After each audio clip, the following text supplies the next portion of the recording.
What up, though? It's your boy Willie Styles in the building. Here once again. It is a Thursday night. What up, Dame? What's good, brother? Yo, what up, Styles? Shit, chilling. Oh, we got Sunny on here too. Oh, shoot. Oh, it's a full house tonight. Yeah, it's about to be loud because they're watching the Rick Ross thing. Yeah, I was just watching the Rick Ross 2 Chainz. Man, and that versus right there. Yeah, no, they're my right there is killing. Yeah, and then my sisters and them outside too. So like everybody showed up. My son threw up. He on the couch sleep right now. So I don't know how long for, but poor baby. Sorry. And I'm already buzzed, so it's not good for me because I'm like, what? This is happening while I'm drunk and or high. It's not good. you was already no, in we started. No, because I put stuff on the grill probably like 5 o'clock. So we've been chilling since 5. Oh wow, okay. And then because we had like a little small neighborhood cookout, and I didn't think it would last this long, but it did. And they're still enjoying themselves, and I came in. That's what I have to do. Oh yeah, no doubt. But man, I didn't think my son was going to do what he did, but Right. No, yeah. Hopefully he feels better. Shout out to Zay. He not feeling good, so everybody, send some positive vibes over to young Zay, and we'll keep an eye on him while we're sitting here on this live. I didn't think I was gonna make it. I know, right? Neither one of y'all wasn't gonna make it. I thought I was gonna be here by myself. So I appreciate y'all popping through, showing up, doing this damn thing. Kids went to sleep early. Well, I want to say shout out to the good folks over at Amsterdam, because I'm already lit. Shout out to the good folks over it. Shout out to Carlos Rossi that made the watermelon sangria mixed with Henny. Oh, watermelon mixed with the Henny? Oh, shoot. And I did not have a brownie, but I participated. Well, I me, I never promote Henny because Henny is the devil, but anything's possible. Henny thing is always possible. In the words of Clint, anything's possible. Oh yeah. Also speaking to Clint, I got my all skin folk and kinfolk shirt on. Definitely cop that over at the teespring.com/store/GFT Radio show. I got the all skin folk and kinfolk shirt on. Oh, hey, before you get the show started, can I say something? Yes, sir. Shout out to my girl Sunny. Last Monday, she gave me some insight on my past life, and I never considered myself broke. Yeah, I never considered myself broken until she said it, and I had to rethink about myself. So I like to appreciate her insight and me fixing myself. The process of healing still, it takes a lot out of you. And second, prayers to all those people in Beirut. I mean, did y'all see that explosion? That junk was crazy. I mean, I know Beirut was already messed up, but that explosion was ridiculous. And being COVID driven right now, it doesn't help. No, not at all, bro. Not at all. That's crazy. That's crazy. So shout out and love to Sonny for helping me out. Love you, Sonny. Unmute yourself. For sure. She said shut up. I don't know whatever came of that explosion. I know it was supposed to be some kind of fireworks factory or something like that. I didn't know they were still living in Beirut like that, like regular day-to-day stuff. But that whole situation is just crazy, man. They said at least 100 people were killed in that Beirut explosion. The explosion itself, I mean, was just ridiculous, bro. I mean, I've never seen anything like that before. For it to be a fireworks factory. Yeah, no doubt. That type of explosion for a fireworks factory? No doubt. I mean, it's crazy. Oh shit! Why is this? Come on, New York Times. You messing up, bro. Technology. I don't know why New York Times. Where we gonna pay for that shit? Like, bro, nobody's paying for that. Like, quit with that. Like, nobody wants to pay. We got free now. We don't need you. Exactly. It's too much free news. I'm sorry. It's too much free news out here to be paying to be paying for free. No, our paper do that too. After a while, you can't view too many stories on our paper online because you didn't pay for it. I said, oh, I guess I'll wait a couple days and I'll come back. Exactly. Like, bro, like nobody. Who the fuck are you talking I'm sorry, to? nobody's paying for that. Anyway, but yeah, this whole situation right here is tragic. It's Google, y'all need to stop too with y'all little pop-ups. It's tragic. It's crazy. Like that right there. I've never seen anything like that before in my life. I mean, not even since the towers, dog. That's just crazy. Beirut, definitely prayers going out to that whole area.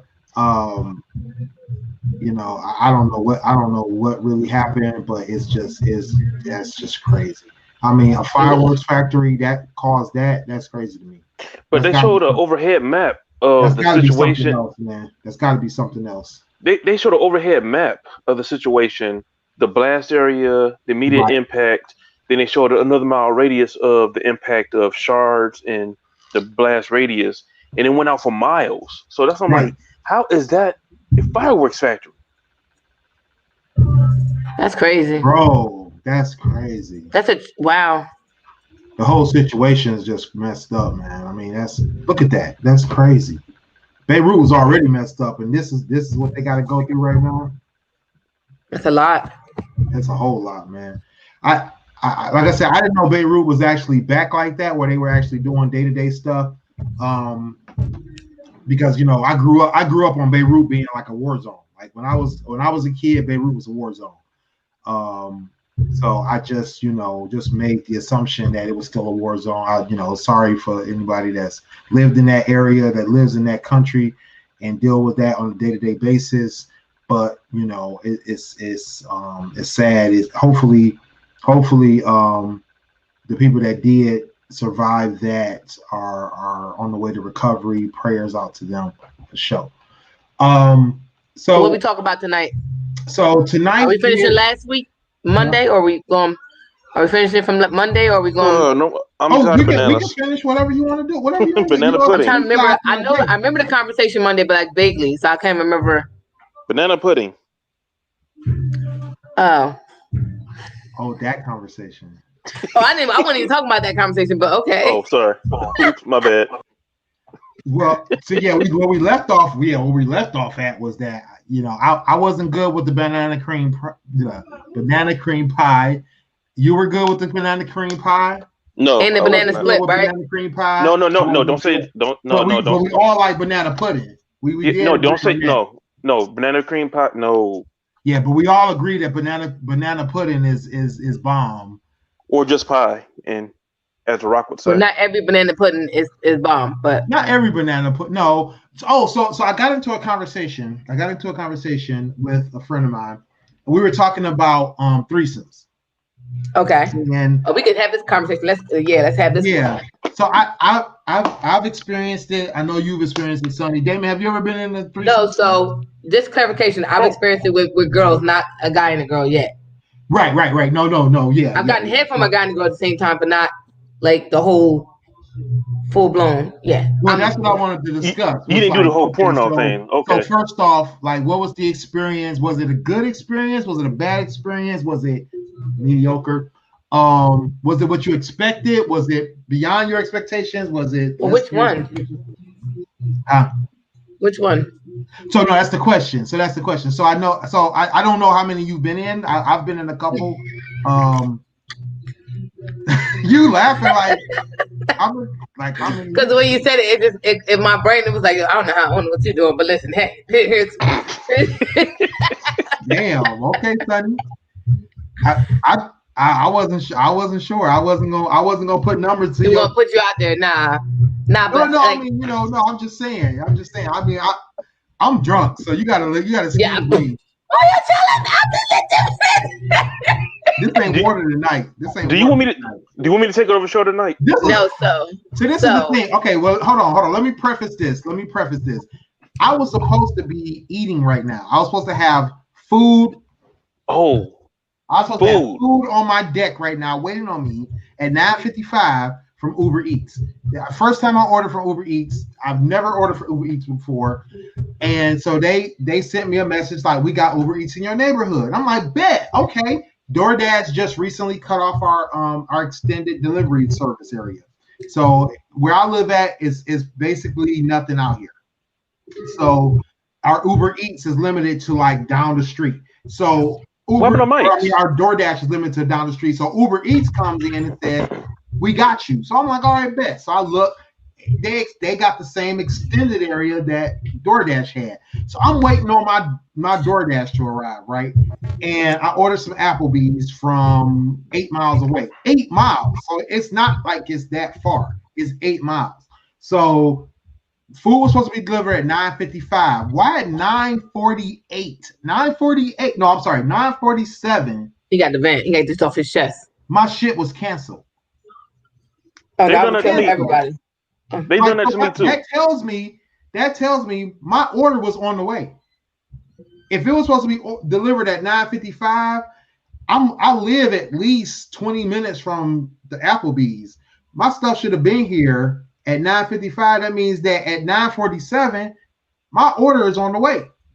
That driver's eating my order. What's up with that? Like, who does that? Who cancels your order 9 minutes away? Buffalo Wild Wings did that to me twice. Bro, it's real weird, bro. It's real weird. Hey, Brett's on here, guys. What's good? Hey, Brett. Hey, right. I was just having this conversation like this. They ate my order. They had to. They had 9:47. It's supposed to be at 9:55. That's some BS. So I'm lit right now because I've been watching the Verzuz, Ross versus 2 Chainz. I've been drinking this Amsterdam cocktail. I got some. If y'all seen my latest IG post, I got some Simply raspberry lemonade and some Walmart brand cranberry mango juice all up in here. So it's. I got good food outside, so I'm gonna have to get me something to eat because the way my life is set up. Yeah. I do have some food in the microwave. I did cook the other day. If anybody saw my live from the other day on my Facebook Live, I did a Facebook Live the other day. I was whipping in the kitchen. You know how Willie Styles do. I was whipping in the kitchen. I did a seafood Alfredo with the black summer truffle Alfredo sauce, bro. Now, where I did go wrong is the black summer truffle. I did 1 jar of that, and I did a jar of the regular Alfredo, thinking that that black summer truffle didn't need all the extra, that I just needed to add that to the regular. But no, next time I'm doing both. I'm doing 2 jars of both of the. No, I never had truffle.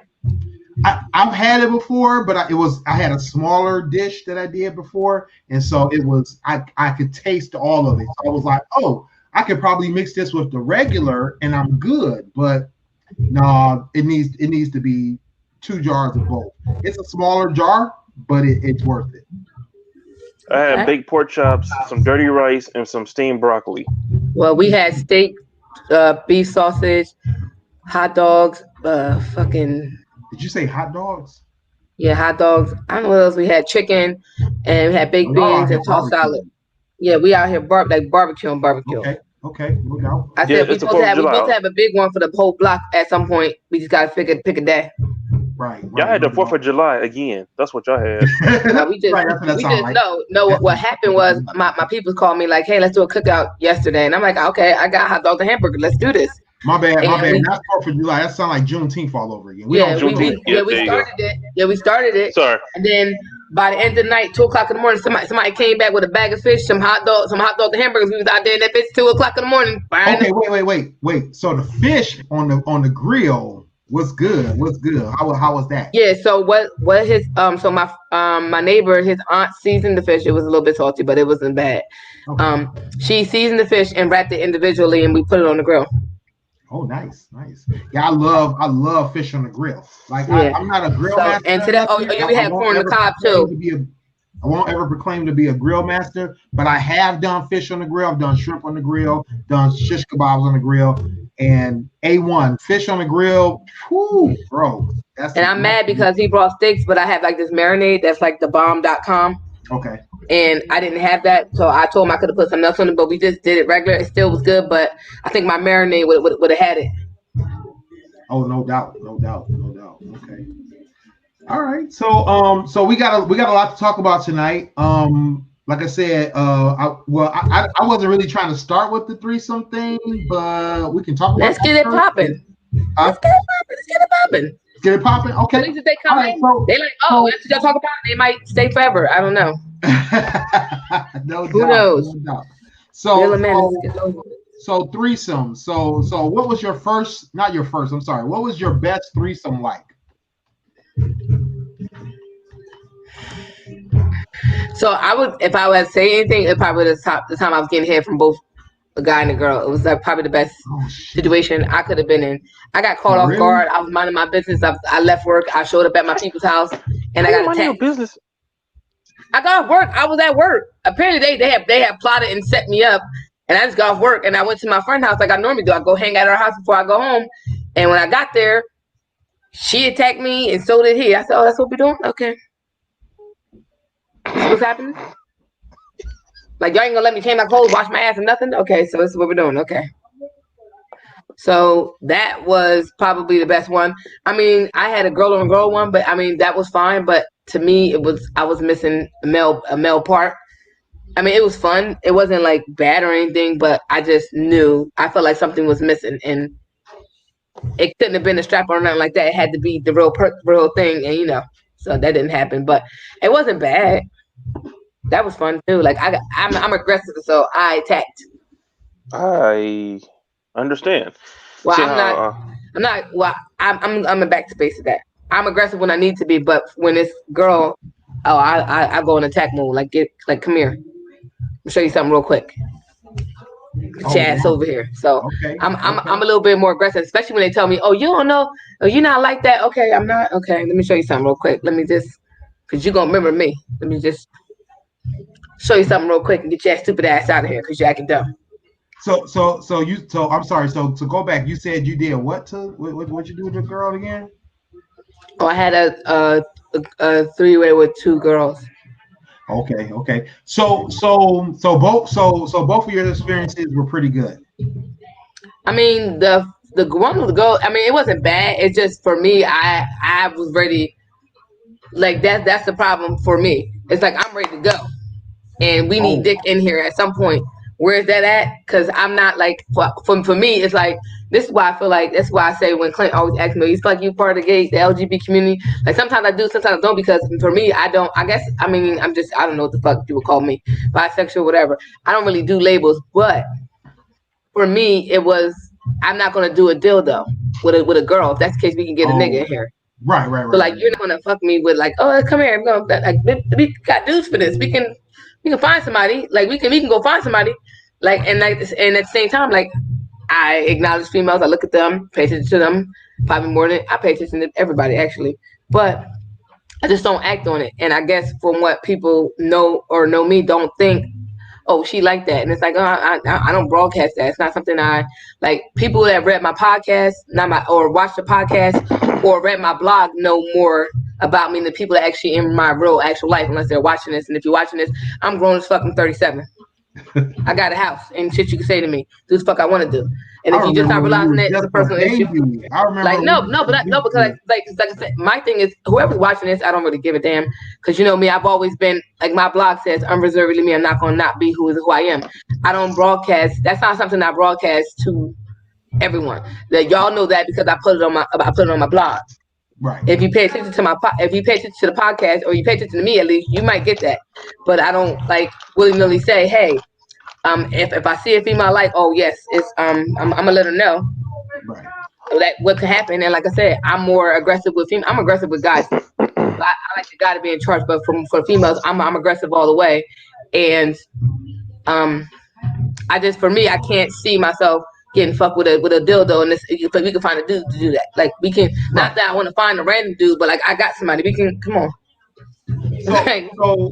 So I'm gonna quickly summarize what happened to me, just because this was the reason I brought it up, just because I was like thinking like, okay, like how does that work out for most people?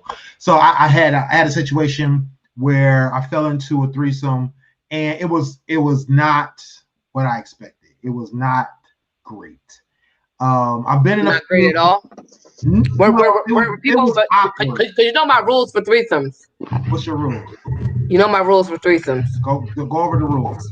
So this is my rules. I don't know what to tell y'all. Like I said, I've had whatever I had, but just from personal experience, I feel like this: if a guy wants a female to have a threesome, you should let her bring the girl in. Okay. At all times, because if you bring a girl in, her thought process is, because I'm a female. You see me? Most females, unless they're really like that, most of the time, most females do it because that's what a guy wants. It's not something they want. So you got to realize that she has to be comfortable, and you can't go saying, "Oh, I got this girl. Who the fuck is this girl? How long you know her? What the fuck you say to her?"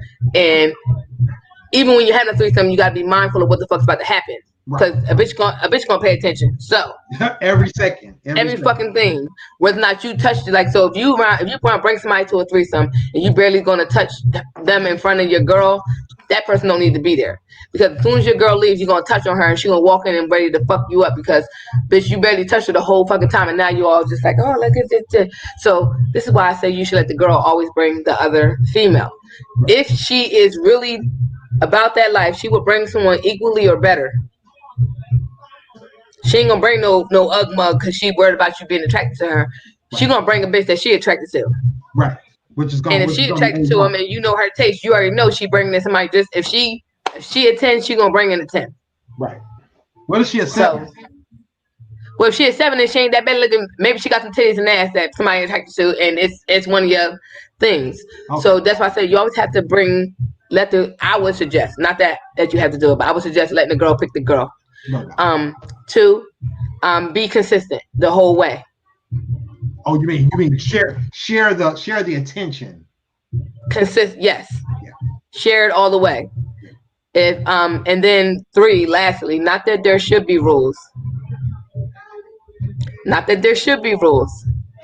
But if you know something as a female or a guy that you can't tolerate, okay, or you will be upset about something so minute as like, so I'm not a kisser, but say if I saw you, I kissed you and you kiss another bitch and I get mad. Not that that's me, but I'm just saying, if somebody holds kissing to a higher regard, you have to be mindful of that. Like, so you have to set boundaries for each other, and you need to have them before you go in. No doubt. Because if you don't, and then somebody catches feelings or be upset about something that you did, you don't realize that you did it, and you didn't realize they were going to be upset, those type of things. And if you have to be 100%, 1,000% drunk, then you don't need to do it. True. If you are buzzed, that's one thing. If you are super drunk and that's the only way you're going to do it, then you don't need to do it because you're going to be mad. Okay. I feel you there. That's just my opinion. I don't know. I didn't write the book about it. I'm just saying. No, I feel you there 100%. So I don't remember there being rules specifically because some people don't have rules. Some people are just do whatever. Well, yeah, and that was the thing. When this happened to me, I wasn't in a relationship with either of the females. Exactly. That's another one. You was single. Niggas in relationship trying to have threesomes like they don't know they bitch. Exactly. That I thought would be a little. Stop acting dumb. That would be a challenge. But I wasn't in a relationship with either female. I had been in a situation. It was like a sexual relationship. It was a situation with one of them, but not like in a full-on blown relationship. But the situation was, she definitely brought the other chick. I want to say it was like just a friend of hers, but I can't remember 100% how that worked out. It was a long time ago. It was like 25, 30 years ago. So maybe not 30 years ago, but you know what I mean? It was a long time ago. I was a kid. So the weird thing for me, the awkward thing for me was that it was like definitely not what I expected, because at that time, my reference point for threesomes was like porn movies, right? And I felt like I was going to see some porn shit go down. You know what I mean? Like both of them sucking me up or both of them doing each other, and I'm watching, shit like that. Just stuff that you just expect because you have these narratives kind of like laid out in front of you. So I felt like it was one of those situations where it just didn't go the way I expected. Brittany says that's true because I got brought into a threesome by but the guy and the girl swore she was cool with it. But then, yeah, Brittany, that's a major problem. Was very involved, and right, and so no, but that's a major problem because that's when the challenge comes. Is when you get involved with a threesome that's the problem. In the relationship, it's like you're invading the space, and that's why you have to be. That's because Brittany? So did he pick you or she did? That's what my question is to her. Did the dude pick her or did the girl pick her? That's a good question. Because that would make sense. I agree with you about the point about if the girl picks, if the guy wants it and the girl picks, I think it will go a little bit better. Yeah. But in my it can happen. It can happen vice versa. It just may or may not and make it go left. Right. But my situation, the girl picked. I wasn't involved in that. I tried to have one. Brought the girl in, but it was still awkward. Like they didn't do any of the porn shit. They didn't do nothing together at all. That's problem number one because like even so I remember this I dated this guy, lived with him. It's the only guy I ever lived with my entire my son dad lived with me for a brief period of time. That's the only guy I actually lived with for like a long period of time. And he kept asking me for one all the time. So one day we was all chilling, I brought somebody there. He was so nervous because he was like, no, you're gonna punch me in the face. I'm like, yo, I brought her here. She in bed with me right now. You're there. We're ready. What are you doing? Right. Like we in the bed, bruh. Telling you to come hither and you just sitting there looking dumb.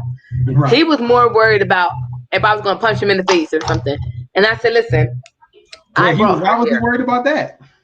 I don't know because people. I'm aggressive sometimes, and back then I was younger, so I was like super aggressive. Like I was type of like when I was younger. Let me tell you about younger Sonny was mad aggressive. So if I saw you in the club, I thought you were cute, I grabbed you. I don't give a fuck who you was dancing with. You was dancing with some girl. She was all like this. She got pushed to suck stupid ass out of here, and then so you dance with other people. He came with her though. She cute. I don't know. He may have came with her. She may have met her. I don't give a fuck about none of that. I bet when I pushed her ass, I bet when I pushed them, they ain't do nothing. Wow. That's how aggressive I was. And then I was on some other shit. Like I was on some. Let me tell you how ruthless I was. Like I was on some. I didn't even want to fuck. I just wanted to get somebody give me some head, and I just left. Like all right, give me some head. I'm good. She's a head thief. She's a head thief. She's a head thief. That's how I was. Like I was mad. Like yo, no, I'm out. Thank you. I got what I wanted. See you later. Like I was an asshole. I was a young whippersnapper. I was out of there. Young whippersnapper. So let me go back to my story. So I got involved in this threesome, and like I said, I wasn't the one that picked. She picked. She brought the girl with her, and it was weird to me because, like I said, it wasn't what I expected because I'm expecting. Oh no, she answered my question though. She's probably working on it. She's probably working. No, she answered it. She answered it. She said he did, and that's the problem. But that's Brittany. He lied to you. He lied to you because she wouldn't have felt the way she felt. That's why I said that was my rule, Willie. Let the girl pick the female. He picked you. Yeah. That's the problem. He told her, y'all got a friend. And shit, that's why she was like, okay. Like she didn't really want to do it, but she did it. And now look, she's mad. Now I gotta ask Brittany this question. How ugly was she? How ugly was she? Oh yeah, that's a good question. That's actually a good question. Like not how ugly was she, but were you attracted to her or was she attracted? Be right back, y'all. Was she attractive in general? And did that kind of lend to the non-experience? Because I think that what happened for me was these were friends who didn't want to get involved with each other, but also who felt like they could do this, and then when they got into it, they weren't really with it. But to their defense, I also wasn't ready. Like I just wasn't equipped at that time. I was young. I didn't really know what I was doing. I was just excited to be there. You know what I mean? I was like real green in the whole situation. So I felt like it was just bad all the way around. You know what I mean? Like I didn't know what I was doing. They didn't know what they were doing. It was just the whole thing was just a shambles. So it just turned out to just not be the experience I expected because none of us were really ready for what we were trying to do. And that's fine. You know what I mean? When you're young, you get into these situations, you fall into these situations. There was a situation one time I was in where the chick wanted to do some stuff and I didn't know what she was trying to do. All I knew is I didn't want to be involved because I didn't understand. And when you don't understand, when you don't have these conversations, when you have these conversations about either your sexual preferences, your needs, your wants, things just don't go right. So I think that was part of it. You know what I mean? That was like the what made it not so good. You know what I mean? Well, but my reason was asking Brittany that question because there's not a lot of good-looking people in Pennsylvania. Not saying Brittany. No, Brittany. The whole state of Pennsylvania down, like. No, Brittany's actually pretty cute. No, let's see. My wife. Brittany's cute. You said that? Yeah, I said that. Be careful. Your wife probably watching. Nah, she's work. She's at work. Some of those watchers, maybe your wife. You better be careful. Nah, that's me too. So Brittany is cute, but you better be careful. Well, actually, shit, I might have somebody. Well, I better be careful too. Can we edit the show? Hey, can we cut? Oh, this is live. Sure. It's live. It's too late. We don't say it now. Brittany's officially cute. The GFT crew has decided that Brittany's the cutest guest we have on right now. So unless somebody else want to speak up. No, okay. Hey, can you put that banner up? Put the banner back up. Okay. Yeah, put the banner. No, to my banner. Your. Where'd it go?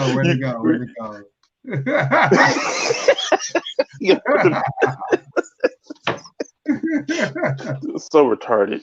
Yeah, man. So I went to Pennsylvania. There's not a lot of good looking people there, so I had to ask Brittany, was she at least cute?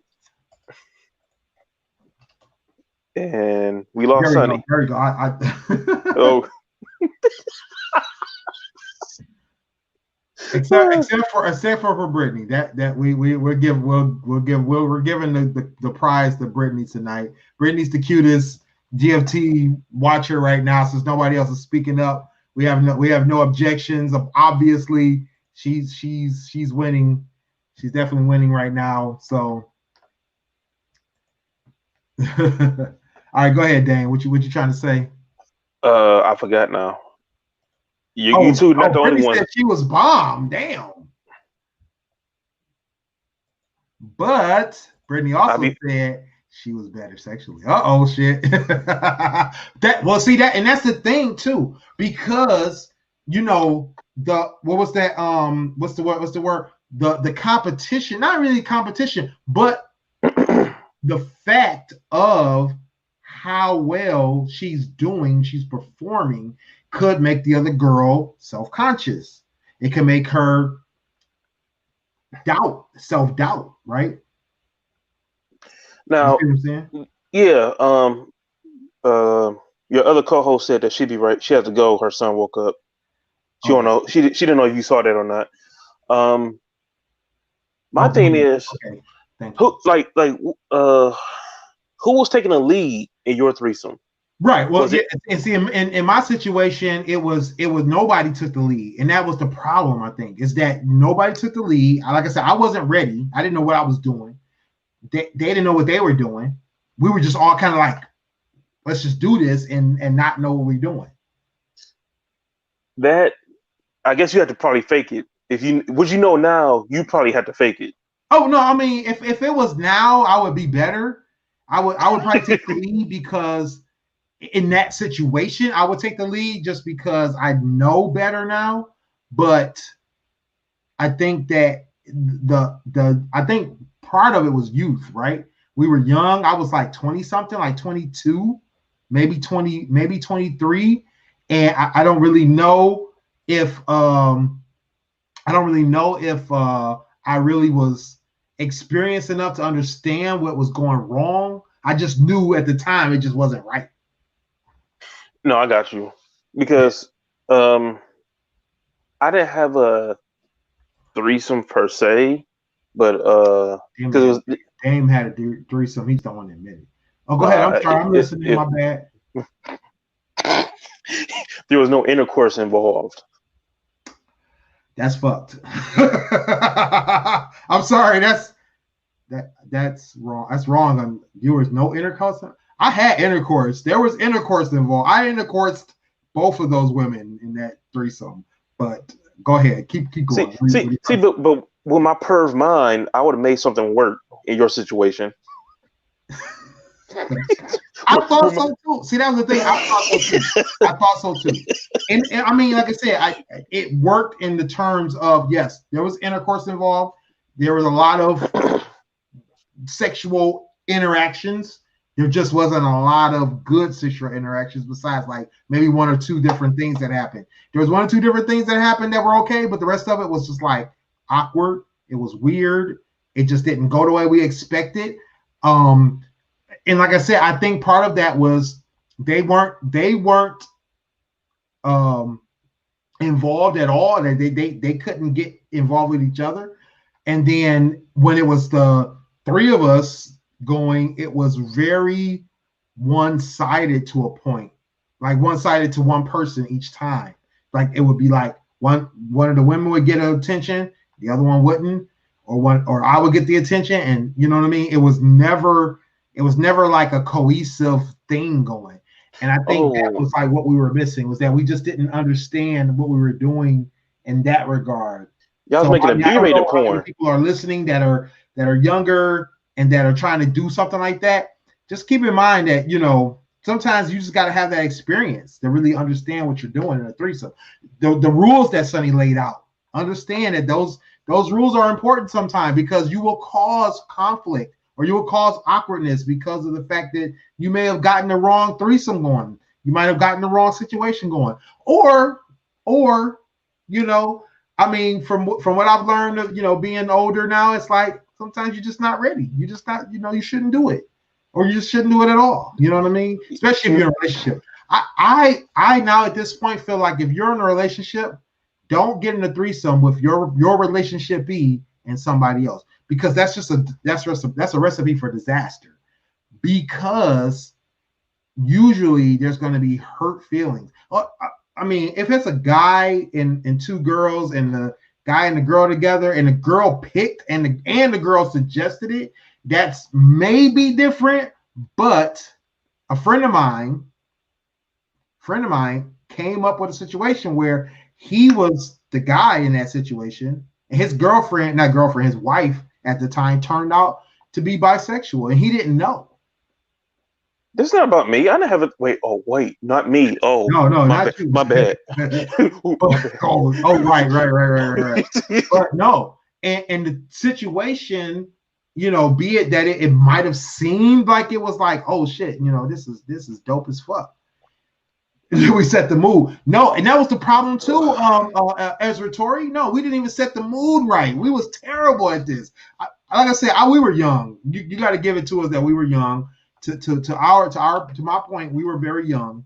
We just didn't know what the hell we were doing. We just really didn't know what we were doing. We didn't set the mood. We didn't know what we were doing. We just was kind of like, you know, trying to play the role. But like I said, they didn't want to touch each other. I was trying to satisfy two women that I couldn't satisfy at the time. I just didn't know what I was doing. Like in my experience now, I could probably pull it off. But I just, at this point in my life, at that point in my life, I just couldn't figure it out. You know what I mean? I just didn't know what I was doing. I think I was too excited as well. Yeah. You were too excited. Experience enough. Oh, my bad. No, it's I don't know how to story. say your name, Ezra. Earth Story. No, Era's Story. My bad. No, just Earth Story. Earth Story. Who? Earth Story. No, it says Era Story. Yeah, that's my people's. Whatever. Era Story. I'm just joking. Earth Story. My bad. Anyway. No, but I was going to say. Wait. Exactly, Brett. That's what I questioned now. I kind of thought back to that situation, was like, really, what what was the thought process behind deciding as a female duo to say, you know what, we're gonna do this threesome? But you know what? Now that I slept on this. After I had this conversation, you slept on it. You slept on it, really? I decided to think about it, and what I did remember, and this was the situation I forgot about when I was discussing this, is that what I had forgotten about was that this was a situation where it had been talked up about my skills, and even though I to this day don't feel like I had those kind of skills back then, but I still had certain skills that were talked about. And I think what happened was the other girl was like, I want to get in on this. And they decided to do this, but not thinking about the fact that A, I didn't know what the fuck I was doing. And then B, that they didn't really want to be involved with each other. They just wanted the experience that I was providing. But I just wasn't ready. I probably, like, now that I think about it, I probably was the one that kind of messed that up because I didn't know what I was doing. I got nothing. Yeah. Because you're young at that time. You know, like I say, I think if they would have been more involved, if it had been more exciting in that regard, I probably could have got into it more. Like what Sonny just described, getting head from two different people. I could have got down with that. That would have been dope, you know, but that wasn't happening.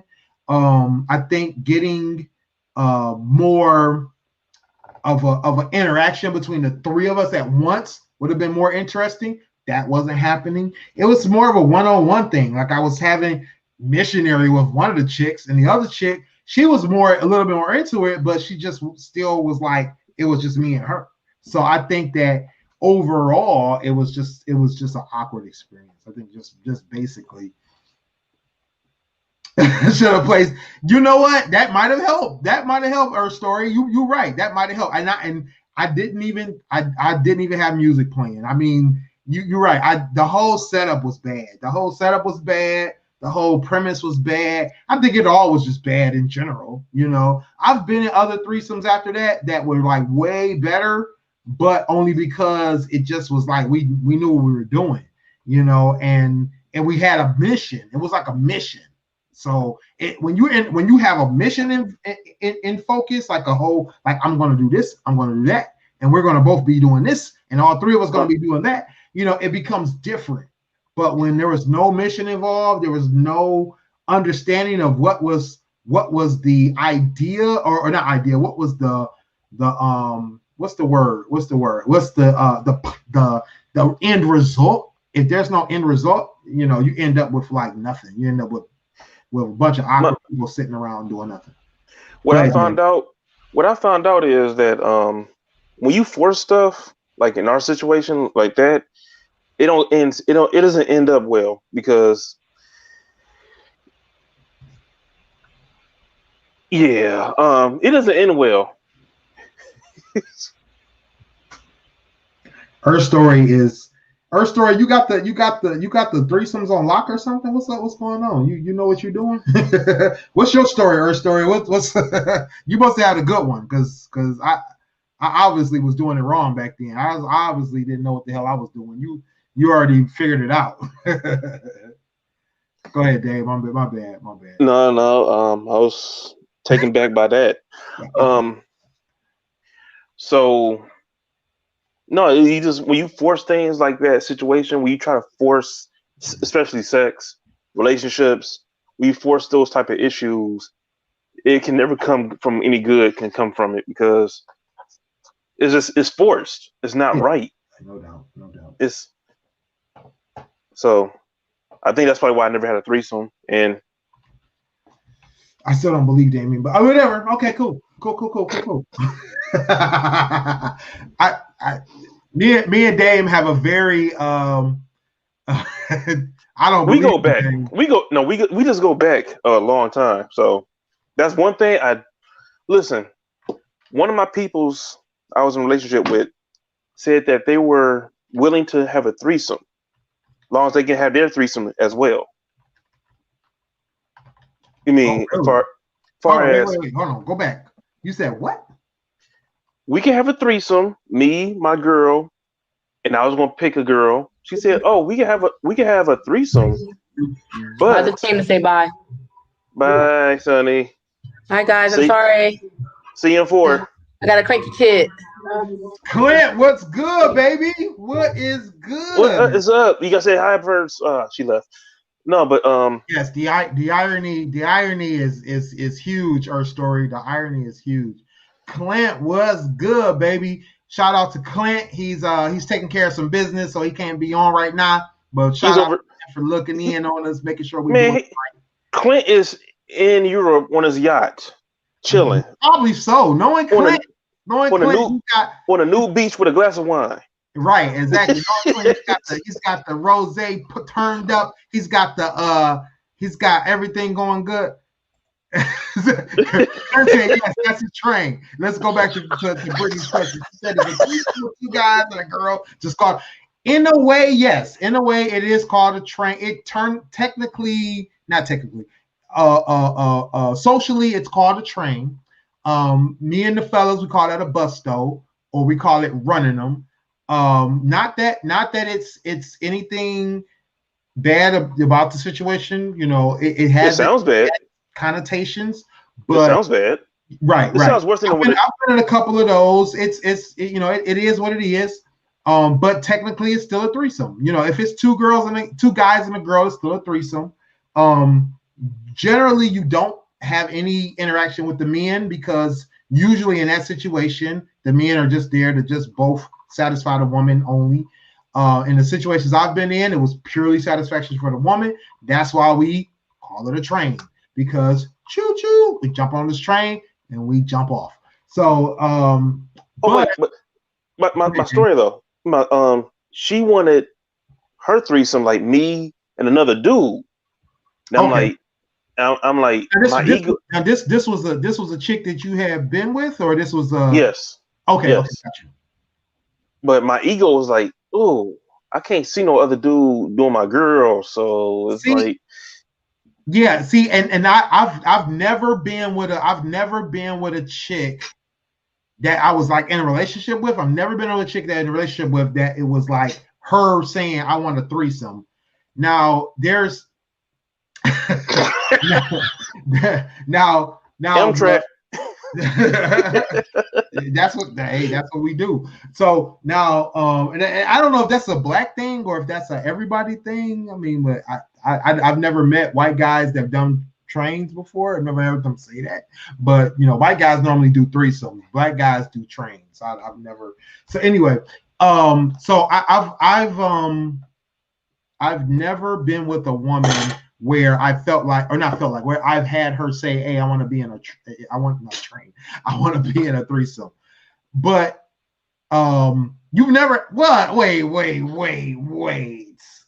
You mean Samson with those locks never had a threesome? Bro. Clint's been on the train, but he's never been in a threesome. That's got to be what he's trying to tell us. But no, but yeah, I've never been with a woman where I was actually involved in an actual relationship with the woman, and she wanted to have a train ran on her or have a threesome or a gangbang or anything like that. I've never encountered technically. So I guess that is a difference. What I have been involved in is situations where either one of the fellas brought a girl in. Peace, brother. We gonna be talking about some other stuff later. This is just the first topic. You know how we do. Be safe. Clint's like, yeah. I don't know what y'all talking about. But yeah, we'll be talking about some more stuff in a minute. But yeah, I've never been in that situation. Would I have approached it differently? Probably so. I kind of feel like just because I'm a Scorpio and I get really jealous. But I think it depends on the relationship, really. If I'm in a relationship with a woman and that, or not even a relationship, if it's a situation, and I've been in situations. I was actually in a situation once where it was literally a situation. It wasn't a relationship, it was a situation. She wanted to hook up with me and the fellas, and I let her because I was just like, whatever, because it didn't bother me because I wasn't in a relationship with her. I didn't feel like it was a relationship. I felt like it was just a situation.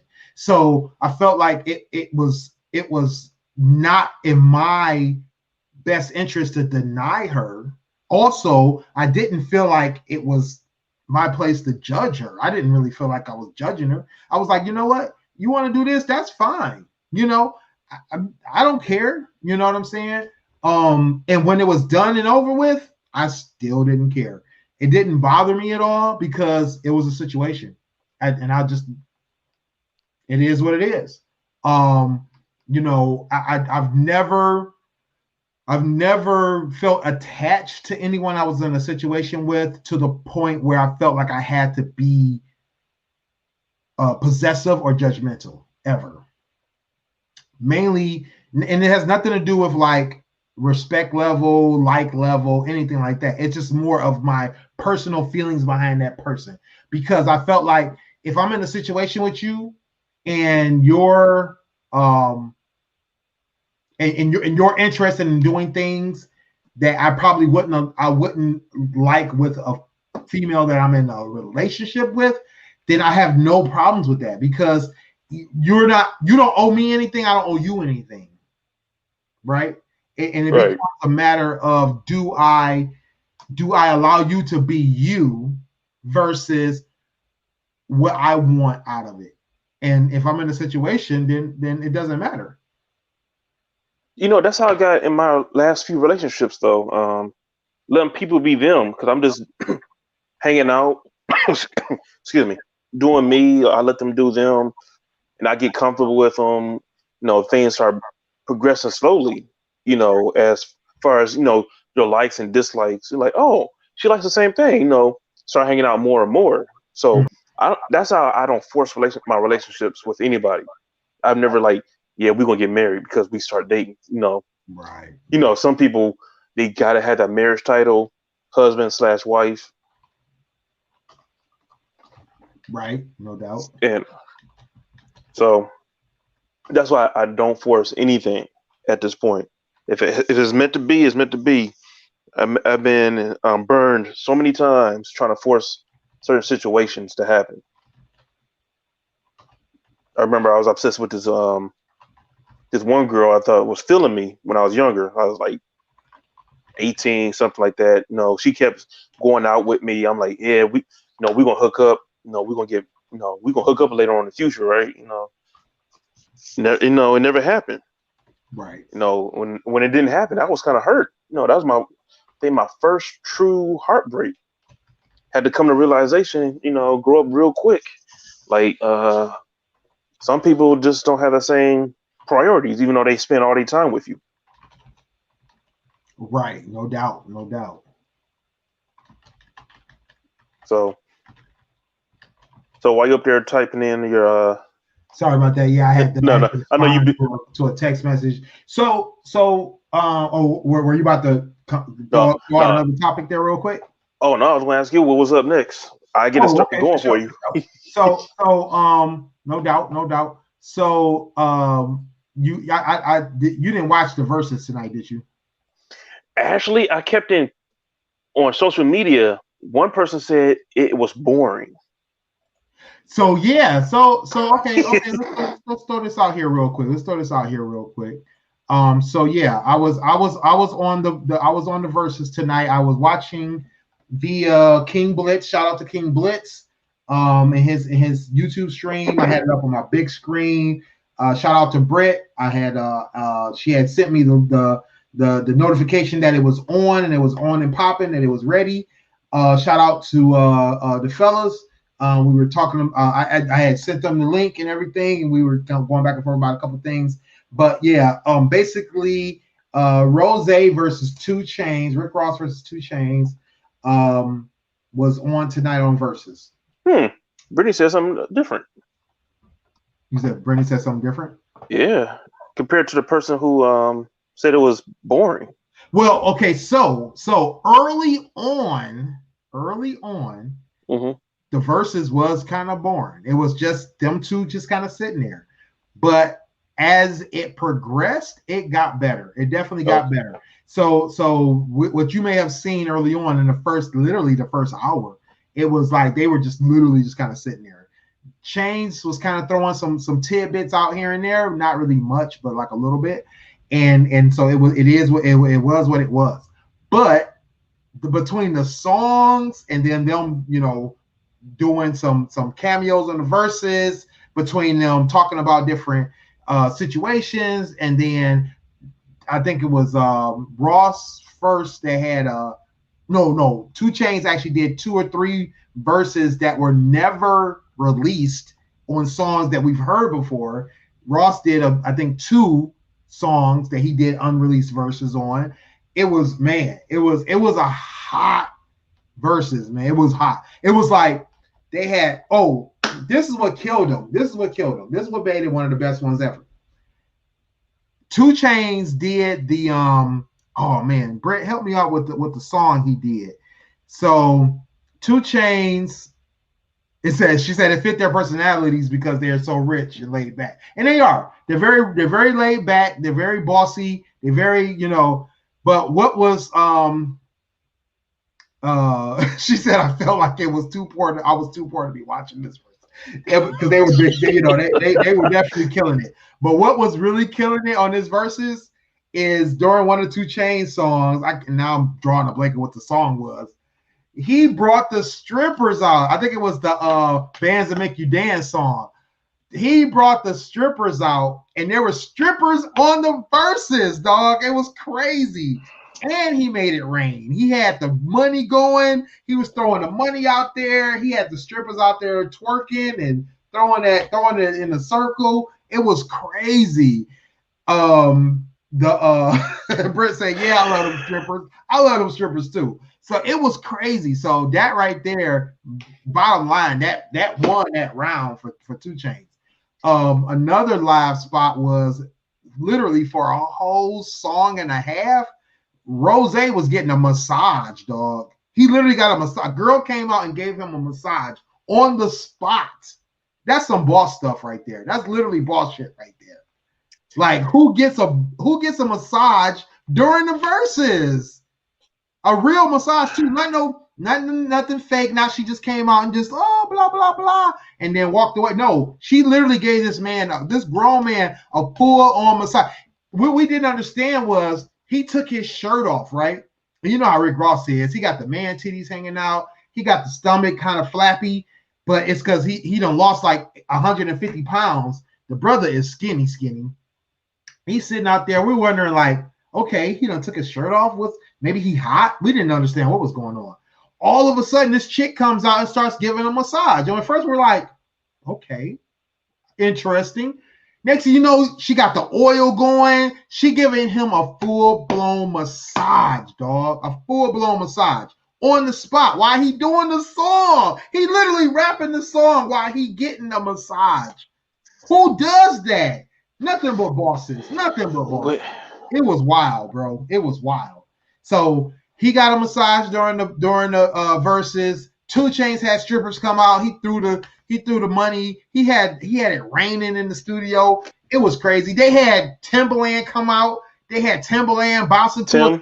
It was wild, bro. The whole verses was definitely one of the best verses ever. It was definitely one of the best. Even though it started off real slow, real laid back, hands down. And to my defense, I claimed that 2 Chainz was going to take it. 2 Chainz took it. 2 Chainz had so many surprise hits. People wasn't ready. People was not ready. Now I had talked to Britt during the battle, and she claimed that Ross was taking it. I was letting her know that every time Ross had a good song, Chainz was coming through with the interception, or Chainz was coming through with the fumble return. He was killing it. But I did recognize that Ross was killing it with a couple of songs too. He did his thing. I think overall it was probably like 13 to 8. That's how I looked at it. Like I gave Ross a couple of extra points for the I beg to differ, Britt. I beg to differ. I think it was 13 to 8 Chainz. In my opinion, because I gave him a couple of bonus points. I gave Ross a couple of bonus points. I think it was 13-8. I don't know how many songs they ended up playing because I ended up, we had to come on the show. I think it ended up being like about 21 or 22 songs that were played between the two of them. And so and like I said, I think Chainz, it was still close. And the real winners was the culture. Of course, it could have been a better battle if it had been a Ross versus not a better battle. I'll take that back. What people wanted was a battle between Ross and Jeezy, and I still stand by my word that it's 13-8. You're not on here, Britt. I gave you the link. You could have been on here defending your point. I'm sorry. I'm gonna mute you now. I was just joking. Wow. I was supposed to say that. I was supposed to hate on her, not you. I know, right? No, Britt knows it's all love. But I really think Chainz took that one. Shout out to Titty Boy. Shout out to Hair Weave Killer. I think he took that one 13-8. But Ross came through with the hits too. Ross got all the hits. He do have all the hits. I just think he didn't play them right. You know what I mean? He had some opportunities that he just didn't take advantage of. That's really what happened. I mean, there's nothing really up for grabs anyway. So. Well, yeah, no doubt. Yeah, so, besides doing it for the culture, doing it for the people, and I think the people won. I mean, it was bottom line. It was an amazing versus where the people won, where the culture won. I just don't like that when they have it during the weekdays, and I can't watch it because I got kids. I'm here by I'm like, I can't do nothing. bro. There's YouTube. Just go on YouTube. There'll be replays all. No, it's not the same though. Life. So no, this is not the same when you watch it. When you want to watch it live where everybody else is watching it versus. Hey, you can act like it's live still. I've done that. I've done a couple of verses that way because I just missed it because, like you said, during the week it's rough. It's real rough. And to that point, verses on the weekdays is hard. Especially even though they're doing it during the quarantine, a lot of us are still working. Like you working, I'm working. Some people aren't working, but most of us are working now.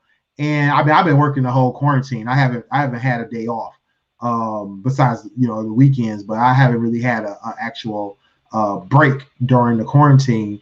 And so it's when the versus happens, I'm usually watching them on the replays over the weekends or even 2 or 3 weeks later. So I think the Erykah Badu, Jill Scott one I watched live. Yeah, that was nice. RZA Primo, I watched that one live. I watched both Teddy Riley Babyface ones. I watched both of those live. But the rest of them I watched all on replay. No. We saw Luda versus Nelly's Internet. I watched that one at the beginning. Yeah, we watched the internet. It was so terrible. I gave up on it. I ended up back to it a week later. We watched Ludacris versus Nelly Internet, but other than that, but yeah, exactly. Ludacris versus Nelly's Internet, exactly. Other than that, nah. Yeah, not too. Yeah, but the rest of them I watched on the replay. I watched them all on. Just shout out to Brittany again because she lost and she doesn't want to admit it. But why don't you come on the show so I can harass her FaceTime? No, real time. I gave her the link. I think she's busy. She's not busy. She's responding to it. She's not busy. She knows. She doesn't want to admit that she's busy. She's got things going on. So. It's Thursday, 11:03 Pennsylvania time. She's not busy. No doubt. So we talked about the threesomes. We talked about I'll be right back. Kid waking up, I think. All right. Yep. So I'm about to talk about next. This one I can do by myself. So go ahead, do your thing, brother. So I ran into some trending topics, and Keke Palmer, bro. Like Keke Palmer. We'll talk about Keke and I'm not here. Dang it. Bro, I love Keke Palmer. So Keke Palmer is part of the new Michael Strahan show. The Michael Strahan, I think it's like Michael and something. I can't think of the other lady's name. The Good Morning America show. Exactly, yeah. But what is the lady's name? It's like it's Michael. The Caucasian lady, right? Yeah. Sarah. This is Sarah. Sarah. Strahan, Sarah, and Keke. So it's now called Strahan, Sarah, and Keke. Right. And Keke Palmer is one of the guests, or not the guest, one of the main hosts on that show. Uh-oh. You asked and she showed up. She did her hair.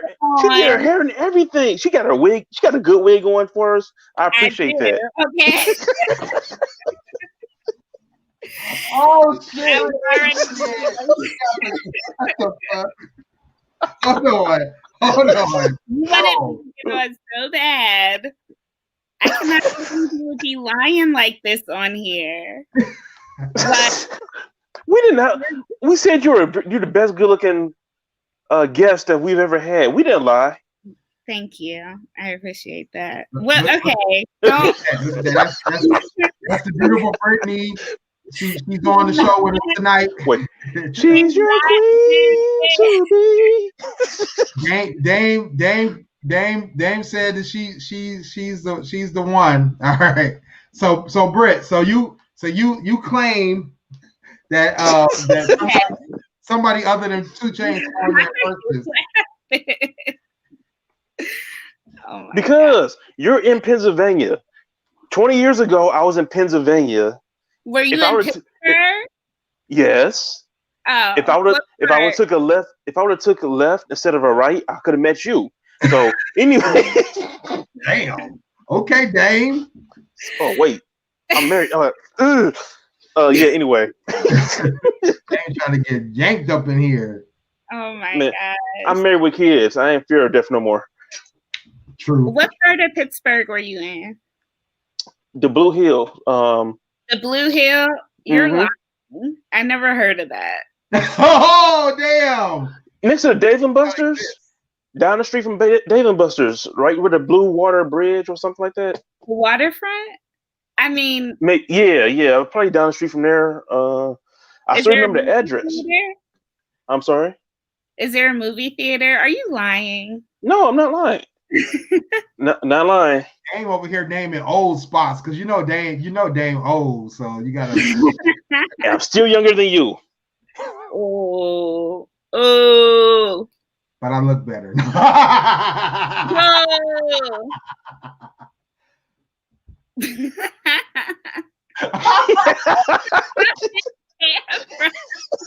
I'm the best looking granddaddy on this show, so please beware. Watching this bitch. I'm on a show with granddads. Yeah. It was him, not me.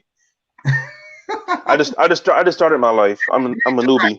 Just getting started. Like Dame got babies still. He literally got babies. Literally. Like 4 months old. Oh so. Dang. Who does that? Only my grandbabies are that young.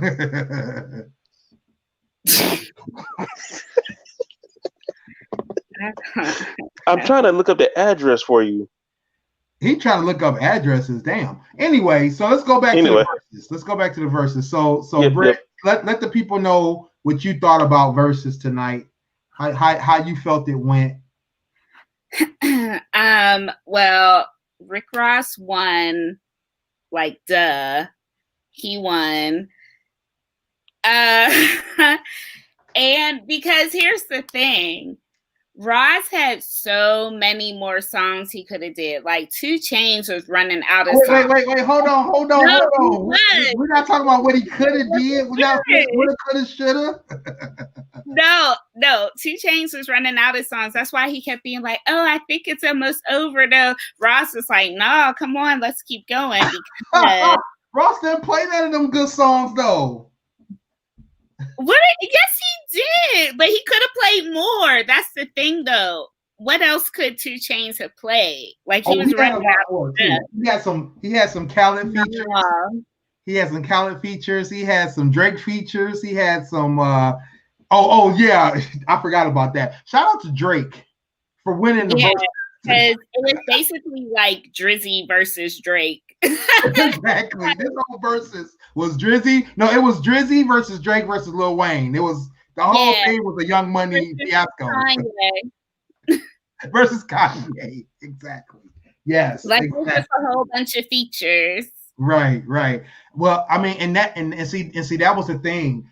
The 2 Chainz heat factor was all about his features. That was the thing. Yeah, that's true.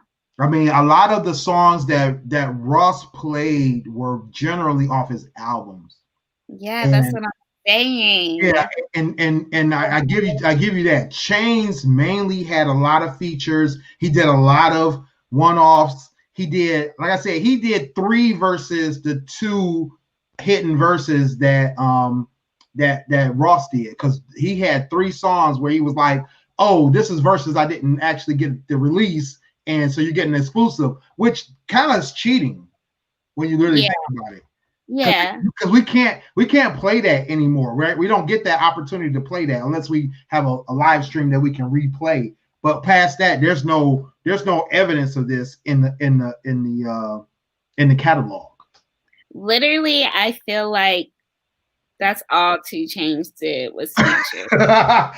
For real, he even played some songs where he just did the chorus, and he literally would just do the chorus, and that's it. But that's what he's good for. You can't win off that. He's good at that. But he's good at that. He made whole song. That song with A$AP Rocky. Come on, that song with A$AP Rocky. He made that song just on the chorus.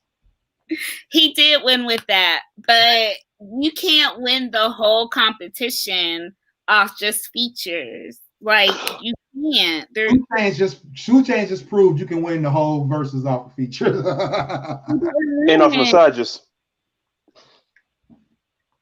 You said what? And off massages. Oh no, that was Ross with the massage. Oh, Ross. And the man titties out. I was like, that's my hero right there. Ross came out with the man titties. He had the stomach going. He was doing. Did y'all notice Ross done lost like 150 pounds? Ross he did. He lost a lot of weight. Yes, the man is healthy now. Okay, Homestead, PA. I'm sorry, not exactly Pittsburgh. Okay, yeah, waterfront. All right, you didn't lie. What's Homestead? I don't even know what that means. Inkster. It's a part. We just gonna say Inkster. How about that? Oh shoot. What? It's a city in Detroit and Michigan. A little wannabe Detroit in Michigan. Anyway, like I said, I think Ross and 2 Chainz was a hot versus. It was like, in my opinion, it was definitely what I expected. I think for people who are Ross fans, they weren't expecting 2 Chainz to bring that much heat to the party. I think they were like underestimating. No, I definitely was expecting that because he's good. Oh yeah, he's not better than Ross, but he's good.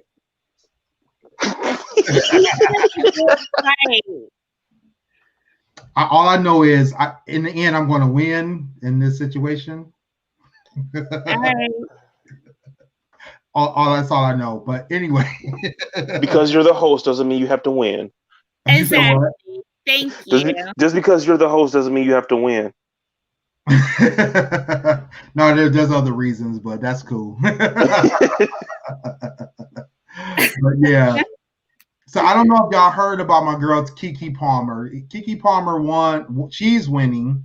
So not only is she a co-host on Strahan, Sarah, and Keke on ABC, alongside Sarah Haynes and Michael Strahan for the talk show that they have, but she recently got a new hosting job for what's the name of that show? It's an award show. Shit, what did I just do? I just lost it. Hold on, wait. Oh, my tab just got closed. What just happened? My bad, y'all. Oh, that's crazy. Oh, are we in the after show now, or no? Well, we this whole show is an after show. I just want to get my timing right. Future reference. She's going to be hosting the 2020 MTV VMAs. My bad. The VMAs. So she's going to be hosting VMAs. She is killing it. You said what? Is that MTV? Has MTV. the VMAs? Yeah. Video Music Awards. So she's hosting MTV VMAs and going to be the lead host on that. She's bringing out her True Jackson VP character to do her fashion, to do her what they call it, her styling. So if anybody's not familiar, Keke Palmer played True Jackson like 15 years ago on Nickelodeon. So she's bringing that character out to do her styling. But even beyond that, the one thing that just got me, I forgot to pull it up. The one thing that just got me is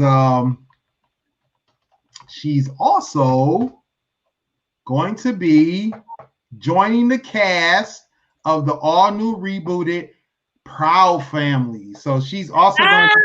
Yay, that's awesome. Yeah, wow. Yes. Shout out to Keke Palmer. She is going to be playing a new character, a completely new character on the Proud Family reboot on Disney Plus. She's going to be a teen activist. She's playing a 14-year-old teen activist. And even though it doesn't have a release date yet, she's going to be playing a new character that they've developed. And I believe that, I don't know if Kyla Pratt's going to be back or not yet, but she's definitely one of the... I feel like she has to come back. Like, it's not Proud without her. No doubt. So that's her character right there. Shout out to Keke Palmer doing the damn thing. I'm sorry. Shout out to Keke Wyatt too. She's about to have another baby. Keke Wyatt's about to have another baby, so shout out to her too. That's 11. I think that's baby 11. Baby 81. So yeah, whatever. she stayed pregnant. But yeah. My grandma stayed pregnant. Huh? She had 12 kids. My grandma stayed pregnant. She had how many kids? 12. 12. Wow. My dad is one of 12. Wow. Shout out to grandma. Leola. Wow. Shout out to Leola. Shout out to Leola, just doing the thing, raising whole generations. Yeah. No doubt. So so Keke is doing her thing.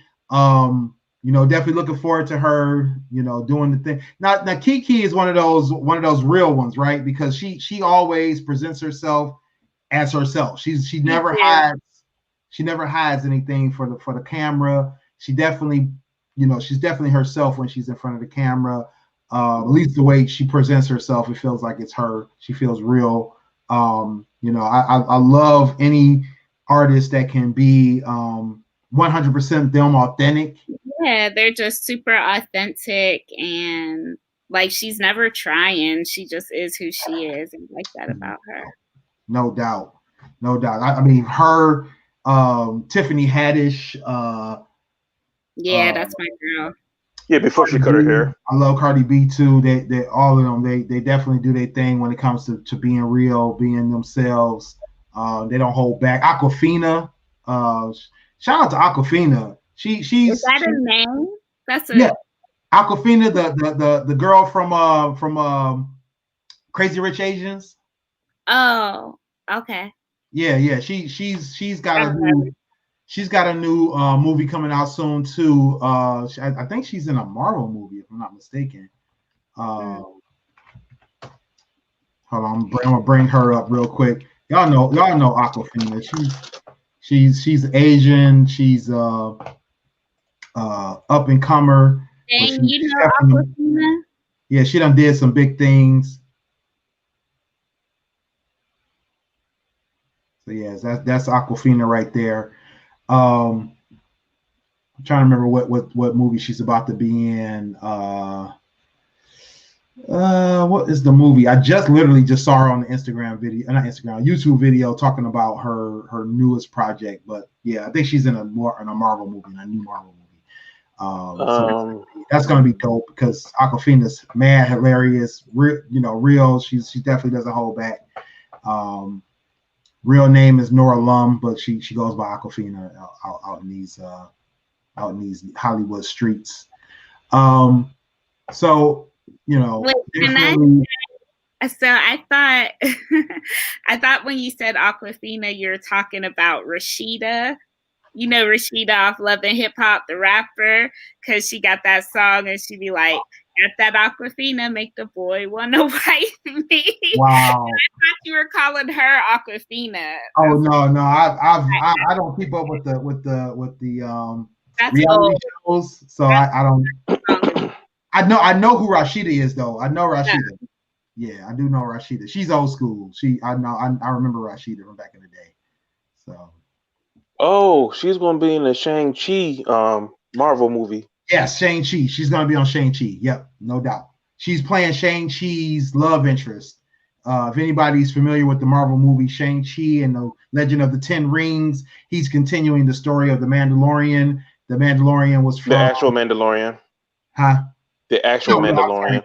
Not Mandalorian. What is it called? You got me right now. I can't think of the name of the character. The Mandarin. They're continuing the story of the Mandarin from Iron Man 2. And the real Mandarin this time, though. We're going to get the real Mandarin. 3. Okay. Iron Man 3, sorry. Iron Man 3. So we're going to get the real Mandarin in Shang-Chi. Awkwafina's playing Shang-Chi's love interest. She's not a main character. She's kind of a supporting character, but she's going to be in that as well as possibly in sequels in the future.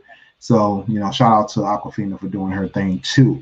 So shout out to all the women of color in the movie and music industries doing the damn thing. Shout out to Brittany too. I don't know if y'all know this, but Brittany's an artist herself. She's a actress and what else you do, Brittany? Let the people know what you do. Spotlight. I do photography. I do videography. I do a bunch of stuff. Can you let the people know what you do, Britt? Self-promotion time. Show your face. Show your face. Right. I wasn't even ready to be on camera today. Hey, you're supposed to stay ready. Always ready. You're supposed to stay ready. No. I act and I do photography and I do videography. And yeah. No doubt. So if y'all need a photographer or a videographer in the Pittsburgh area, not Homestead, Pittsburgh, then not Homestead. Shout out to Brittany Ann Productions. I have a web series on YouTube. It's called Living While Black. So you should go watch that too. No doubt. Definitely. About to watch that tonight. I actually checked it out a few. It's called LWB, Living While Black. Yeah, I checked that out a couple of months ago. Definitely a dope production. Definitely check that out. The web series is on YouTube, so definitely check that out. You can watch the whole series on YouTube and as well as catch Britt on IG at Brittany Leanne Productions or on her website. Is it BrittanyLeanneProductions.com? BrittanyLeanna.com. Oh, BrittanyLeanna.com. Sorry. So yeah, so definitely check her out there. We'll post all that in the comments later, or in the description later. My bad, in the description. Oh, thank you. That's very nice. No doubt. We always gotta uplift our Black-owned businesses here at GFT Radio Show. So while Keke Palmer's going up, guess who's going down? I never thought I would see this.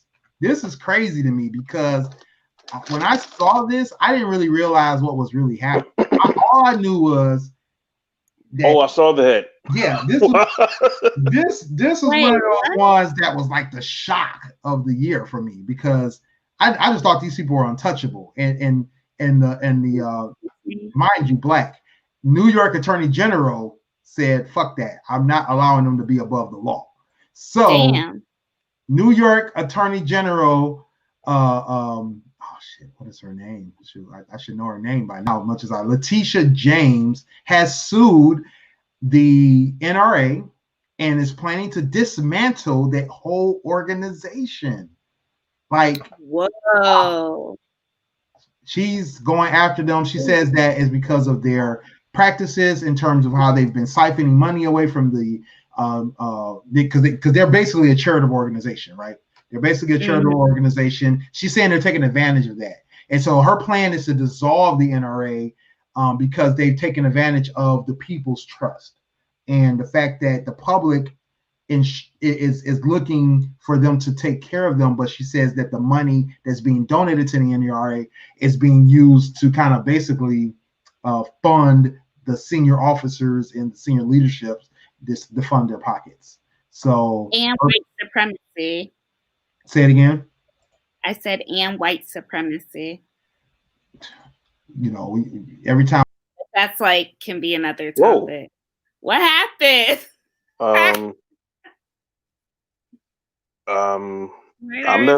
My bad. I got lost there. I got lost in the toss. My bad. Yeah. Okay. I was like, I don't know what to say. Right. That was weird. I will give you 30 seconds. Went out. But no doubt they have been involved in some stuff. But you know, another thing is that they're also a political action group. You know, they've done a lot of lobbying over the years, over the decades.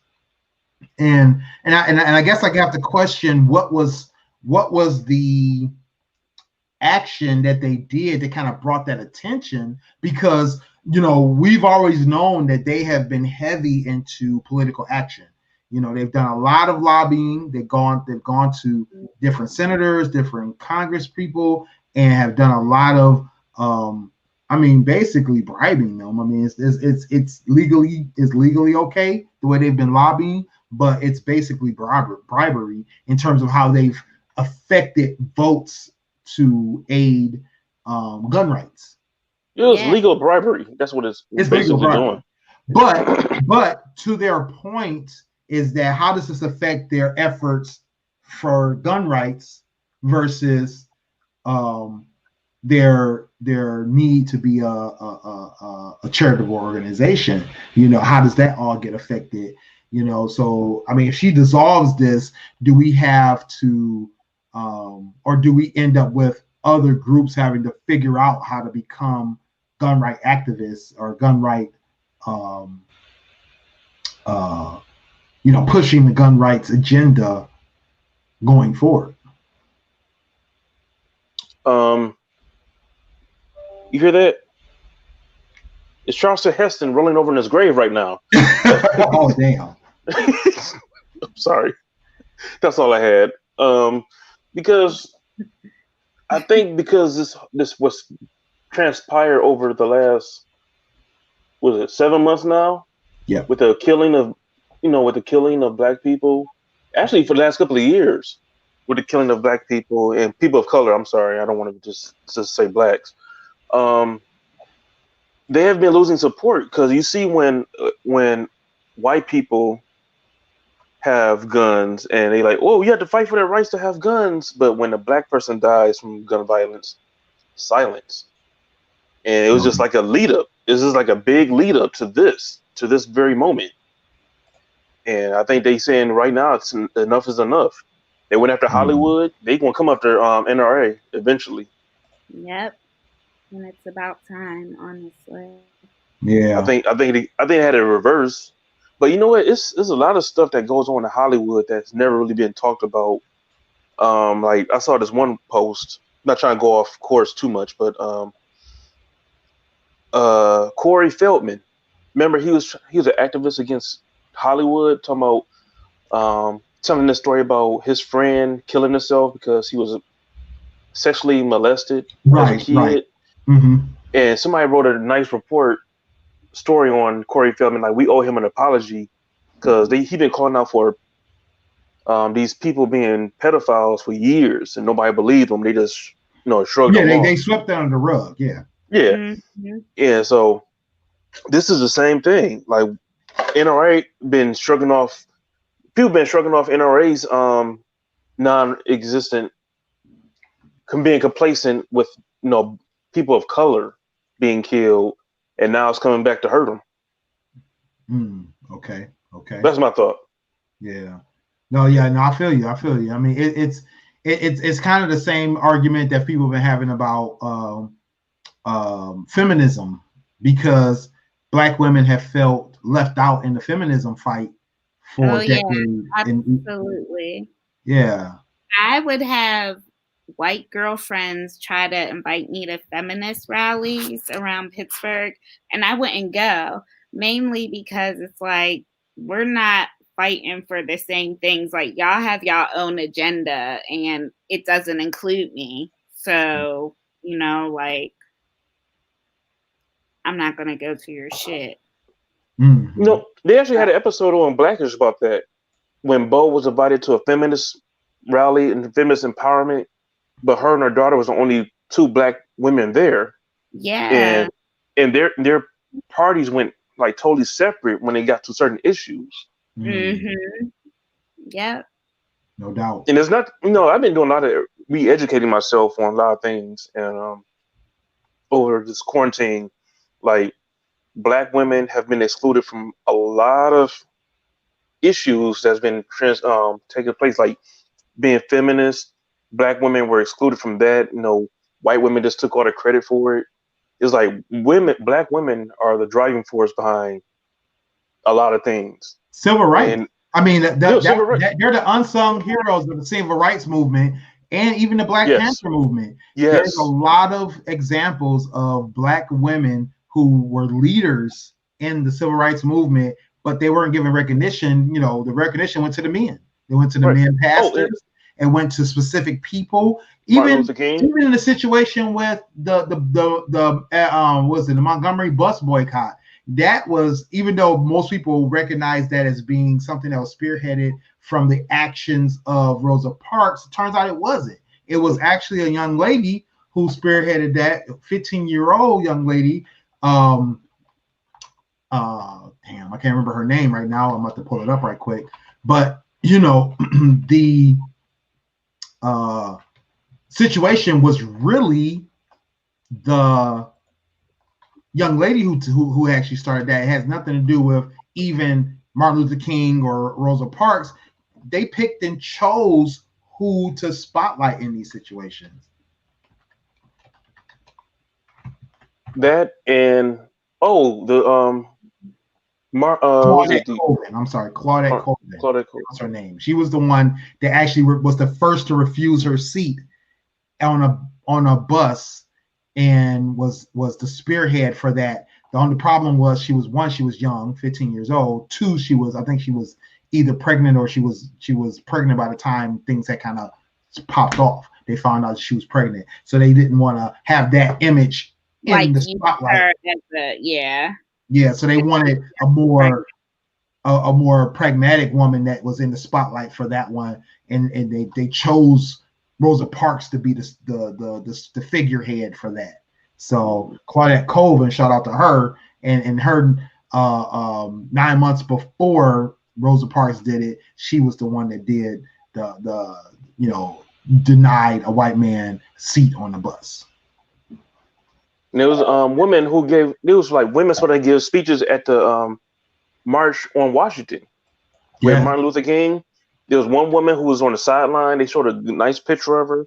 I forgot her name. But they was talking about this. Been reading a lot about. So my names are getting confused. I don't want to throw out some random names. I'm just gonna throw some names out there. We got Ella Baker. She was a huge, civil rights leader. Daisy Bates, Fannie Lou Hamer. A lot of people know Fannie Lou Hamer. They don't realize the impact Fannie Lou Hamer had on the civil rights movement. Huge. Definitely do your research on Fannie Lou Hamer. Dorothy Height, she's huge in the civil rights movement. Diane Nash, Septima Poinsett Clark, and Joanne Robinson. So definitely do your homework.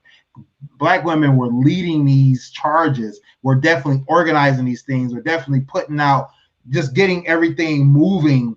And you know, these queens were doing their thing in the civil rights movement. So definitely shout out to them.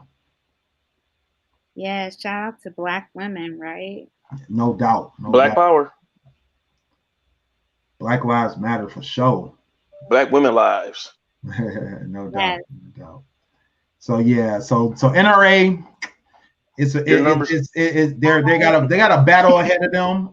Like I said, it's going to be interesting to see how this plays out because of the fact that there's a lot of backing for the NRA. I mean, the NRA is a huge group, you know, but between their supporters, the group, the company, or not the company, but the organization itself, as well as their supporters, huge organization. So it's going to be interesting to see how that really plays out. I want to see who's going to throw the first stone of, you're trying to take away our gun rights. I want to see who's going to throw that first pitch. Right. Because you're trying to get rid of the NRA, people are going to go like put 2 and 2 together and try to come out with a different number. It's going to be like, NRA, they support our gun laws. They're trying to take away our guns. I told you. Right. It's going to be that one person. Their guns taken away. Let me tell you. You said again. People do not like getting their guns taken away. Or not at all. Not at all. They're not standing for that. Yeah, they're not going to stand for that. You know, so that's going to be the first big fight, is feeling like they're losing their Second Amendment right, their champion for their Second Amendment right, Second Amendment rights. They're going to feel like they're losing that champion, and as well as feeling like it's an attack on their Second Amendment rights. Because any kind of attack to them is, or any kind of change to them is going to feel like an attack, and it's going to feel like it's one of those things where they have to fight back. So I think that's going to be the problem here, is that there's going to be a lot of support, not only for the organization as a whole, but the principles of the organization, regardless of what they've done, you know, because people have a very small memory when it comes to stuff like this. I mean, look at their current president that they're so far behind, you know, head up their behinds with, that they want so bad to just continue on his literally doing nothing, but they support him all day. You know how bad he is as a speaker, President Trump? I went back and saw an old YouTube clip of what's his name, George Bush, when President Obama was elected. He gave for some reason, Bush gave a nice speech saying congratulations to Trump and well-fought victory and well-fought battle for John McCain. I'm like, wow, he sounds so much better than the guy we got in office right now. Because you can't go by Obama. His speeches is second to none compared to these guys now. So I went to Bush. I'm like, God dang, this is what the guy's supposed to sound like when he's in office. Intellectual, this sound like this. This sound like this, you'd be okay. But no, he sounds stupid. Yeah, I mean, like I said, it is what it is. We don't really have a lot of options right now until people actually vote. So we'll see what happens in November. We'll definitely see. You know what I mean? Because it's one of those. I mean, we just voted here in Michigan in August 4th on Tuesday. Kim freaking Worthy. What happened? Kim freaking Worthy still got her job. She kept her job, really? I voted against her. That's crazy. Kim Worthy is a prosecutor in Wayne County, and that's crazy. She's the worst prosecutor in. I wouldn't say she's the worst, but she's definitely not the best. She definitely shouldn't have kept her job. That's crazy. So yeah, it is what it is. Once again, but name recognition. That's the problem. Name recognition. I meant to mention that during our show on Monday, was like, people really need to do their homework. They really need to seriously do their homework when they're voting for people. Stop with this name recognition stuff, because that's what they do. They hear a name and they're like, oh yeah, I remember them, and they just mark the name. There's a movie that actually brought that out. Yeah. Distinguished Gentleman with Eddie Murphy. Mm-hmm. He said, I mean, that's what it is. It's basically name recognition. Yeah, he went by his middle name. Don't think that it matters, but that's the most important time to do your research is when you're talking about local elections, when you're talking about statewide elections, when you're talking about local proposals, when you're talking about the legislature in your state, when you're talking about the judges in your state, in your circuit are most important because they're the ones that are going to make decisions on how you're going to be prosecuted in your county, in your circuit, and how you're going to be dealing with, anything, not prosecuted just on like bad crimes. You're talking about stuff like your tickets on traffic tickets. I mean, simple as that. So it's like you gotta think through this stuff. What are their real interests? What are their real platforms? What are they standing on? And go with people who match up or align with your feelings and your needs. Because other than that, you're going to end up with just another name that does nothing for you. They're just literally what they call them, professional politicians, and they do nothing for you other than collect that paycheck. Kavanaugh. Yeah, Kavanaugh's a big. Sorry, we're throwing out a bunch of Michigan names, but that okay. Yeah, but I mean, it happens everywhere. Yeah, it does. Mm-hmm. So well, no, Kavanaugh's the guy, Trump's boy for the judges. She went in. Yeah, definitely went based on the name. Definitely our story. Definitely went on based on the name, and that's sad because people don't take the time to do the research. There was a better candidate on the ballot. There's always somebody better. Well, I won't say it's always, but there's definitely options. And people just gotta do the research to realize that, what we currently have isn't always the best. So I'm sorry, but I am gonna go because I'm tired. Don't be tired. What you tired for? I am tired. Girl, quit playing. We out here doing this. Okay, one more question before you go. Okay. All right. So I'm Sunny's backup. Huh? She's Sunny's backup. Right. Yeah, your Sunny's backup. We need you. We need you here, Brett. We need you. All right. Let's go back to sex. Everybody loves sex. Everybody loves sex. So we're gonna go back to sex for a hot minute. So I saw this question on the internet because the internet is king. It is undefeated. So the question is: you find a new sex position or technique on the internet or anywhere. It doesn't have to be the internet. I don't know why I put internet, but it could be anywhere. You find a new sex position. And you wanna try it because it seems interesting, it seems fun. How do you convince your mate to try it? Hey, I found this new position. Do you want to try it? Let's have Britt answer first because she's trying to leave us, so we got to get her answer in before she dozes off and knocks the phone over, and then we're just looking at the ceiling and hearing her snore. So go ahead. I don't snore. She doesn't snore. So she does drool. I do talk in my sleep. You talk in your sleep? Yeah. Really? I know, it's kind of weird. Interesting. We gotta listen out for that. I feel like I would just be like, I found this online. You want to try it? I don't think there need to be a lot of convincing. Like, I don't know. I'm confused. Unless you're on a high, let's say. I guess it depends on what it is.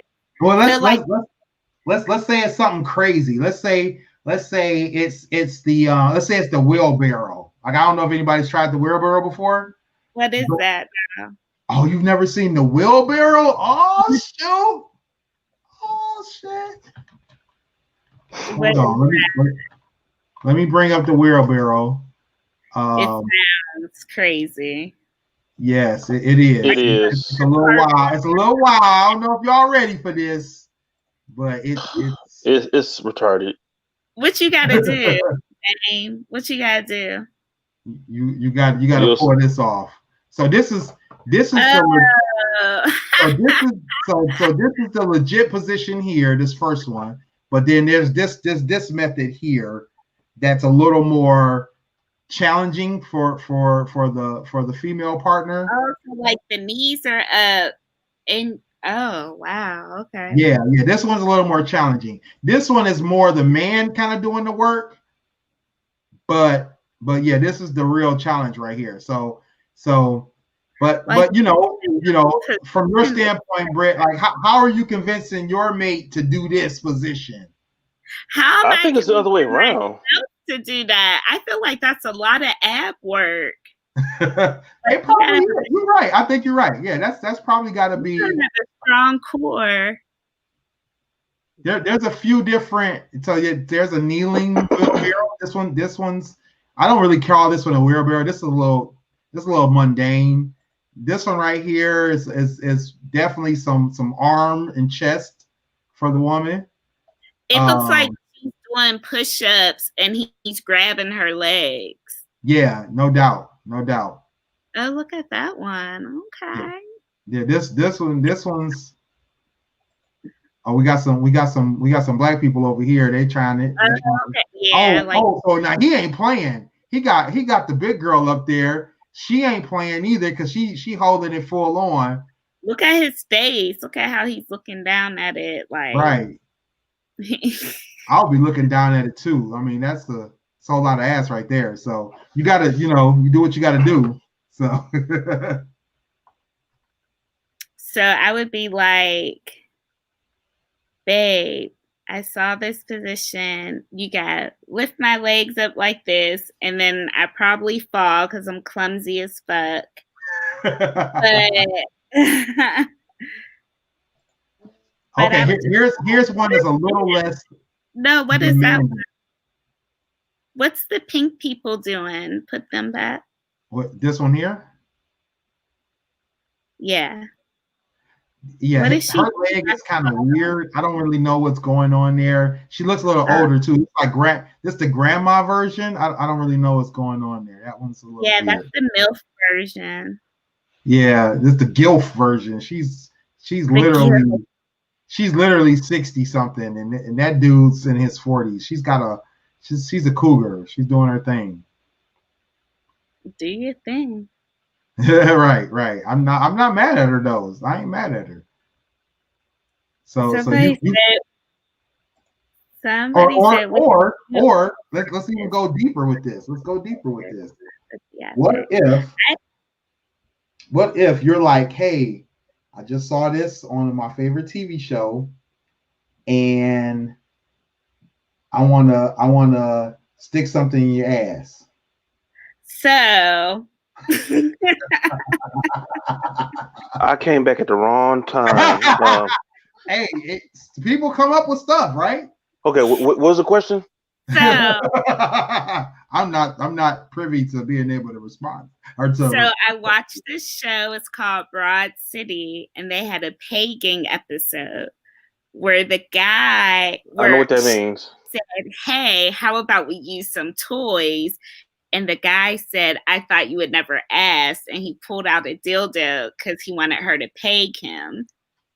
And she was like real caught off guard. And she was like, I don't know, whatever. But then she came back out and she did it. But anyway, so are you saying if I was asked that? No, if you were asked that or vice versa. Shout out to Broad City. And my girl Abby. I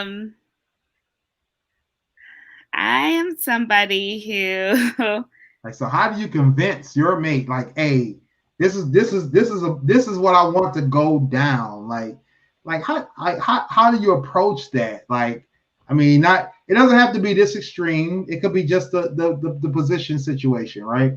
It could just be the position situation. Like, how do you approach that? Like, how do you make that happen? Dane, what was your answer? Just ask. Just ask. Just ask. I mean, ask. You're not even going to question it. You're just going right in there, right in the bedroom. Right. Like, look, babe, this is what I got for you. Well, not during or before the act, but as far as like general conversation, like, you know what? I just see something the other day or yesterday, and I was wondering, will you be willing to try it? Wow, you be having those vanilla conversations with your wife like that? Yeah. Right. She's a very straightforward person. No doubt. No, that's good. That's good. I mean, honesty is important. Honesty and transparency and forthrightness. That's important. That is important. I'm sorry, Brent, you were about to say something? Oh no, I was just going to say, I think I would need to wait until we were in the moment. Like, I could talk to you about it before, but also, like, I want to be in the moment and be like, hey, let's try this. Or, direct him to do what I want him to do. No, right? That's cool, too. Right, no doubt. Except for pegging, because... except for pegging. You're not with that game? That's a one direction area for me. No, you wouldn't be down with that. If she pulled out, if she's pulling out anything, it's me on her. But other than that, wait. So you're not willing to take? She's willing to give. You're not willing to take. Only thing that she's putting. No, I can't even say this right. No, this only thing she's putting on me is her boob in my face. No doubt.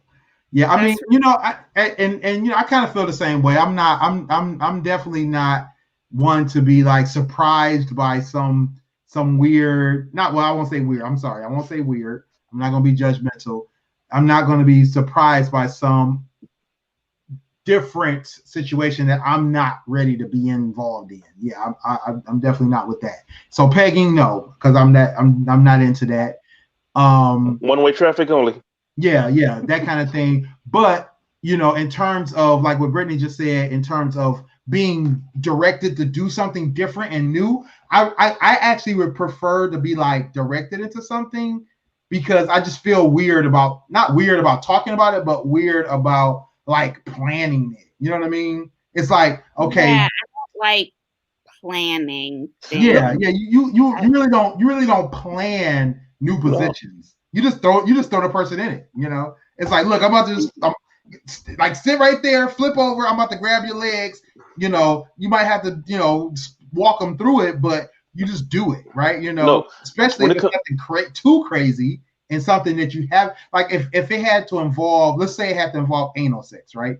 And if you and a woman have never been involved in anal sex, then you probably want to not walk her through. You probably want to mention this up front, like, look, I'm about to slide in to your ass, because this can I slide? Right. Or can I? Right. So, yeah, exactly. So the thing is, no, I'm just saying, the thing is that you don't want to just jump into that. That's not cool, because at that it's not?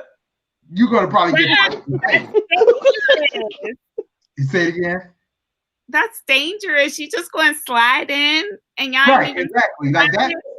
Well, that's what I'm saying. You about to get punched in the face or kicked or something. None of that's going to go right for you. Just not. I just don't envision that ever going right, unless she just absolutely wanted it and she was really, really, really ready for that.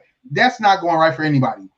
Vice versa. That's why it doesn't work well for a man. A woman is not going to be able to sneak up on a man and be like, bloop. It's not going to work very well, because nobody's ready for that unless you've already discussed that, unless you already have pre-established this is what's going down, or if it's asked for in the moment. Like, I've had a woman say, hey, do this. And then it's like, oh, okay, we haven't talked about that. We haven't done it before. But if you've said like, oh my God, I need it right now in this particular, it's like, okay.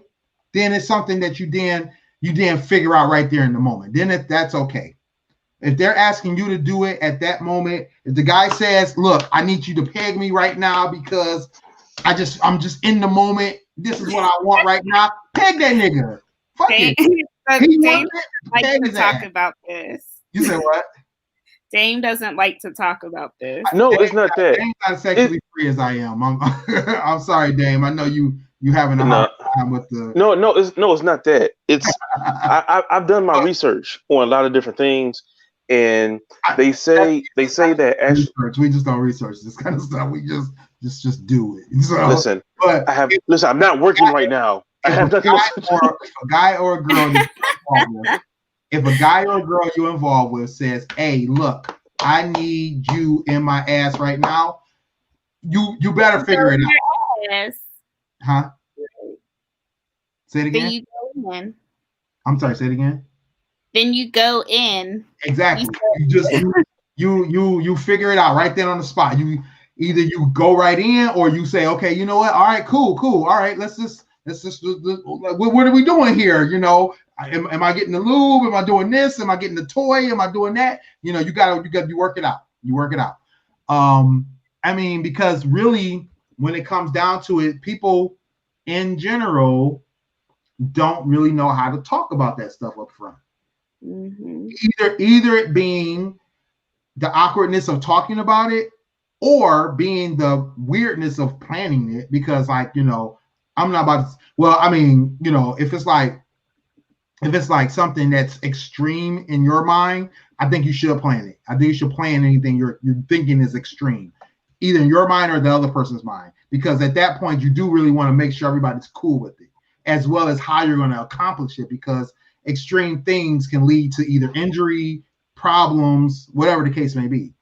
But if it's something that's just like mundane, not mundane, but you know what I mean? Like if it's like, oh, we're just going to try this new position, and it may encounter, you know, you may figure out like, look, I'm not long enough to do this, or I'm not strong enough to do this, or I'm not flexible enough to do this. You'll figure that out as you go along. My sister just said nobody likes booty games. I feel you on that. Some people do. What? Damn, you over there. I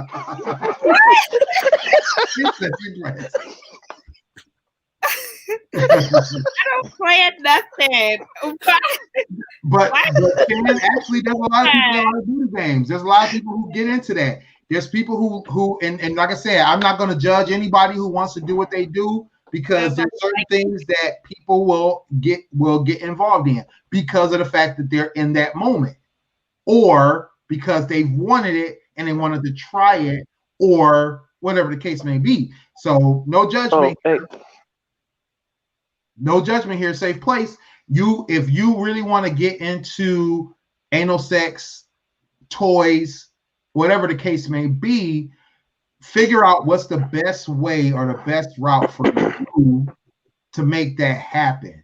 Either being in the moment, or pre-planning ahead, or talking about it, or at least talking about it, or at the very least talking about it. Because I mean, you know, there's certain things that you want to do, and you just don't want this to be a surprise to the other person. If you're the giver, that can't be a surprise. I mean, if you're the giver, it can't be a surprise. If you're the taker, it can be a surprise.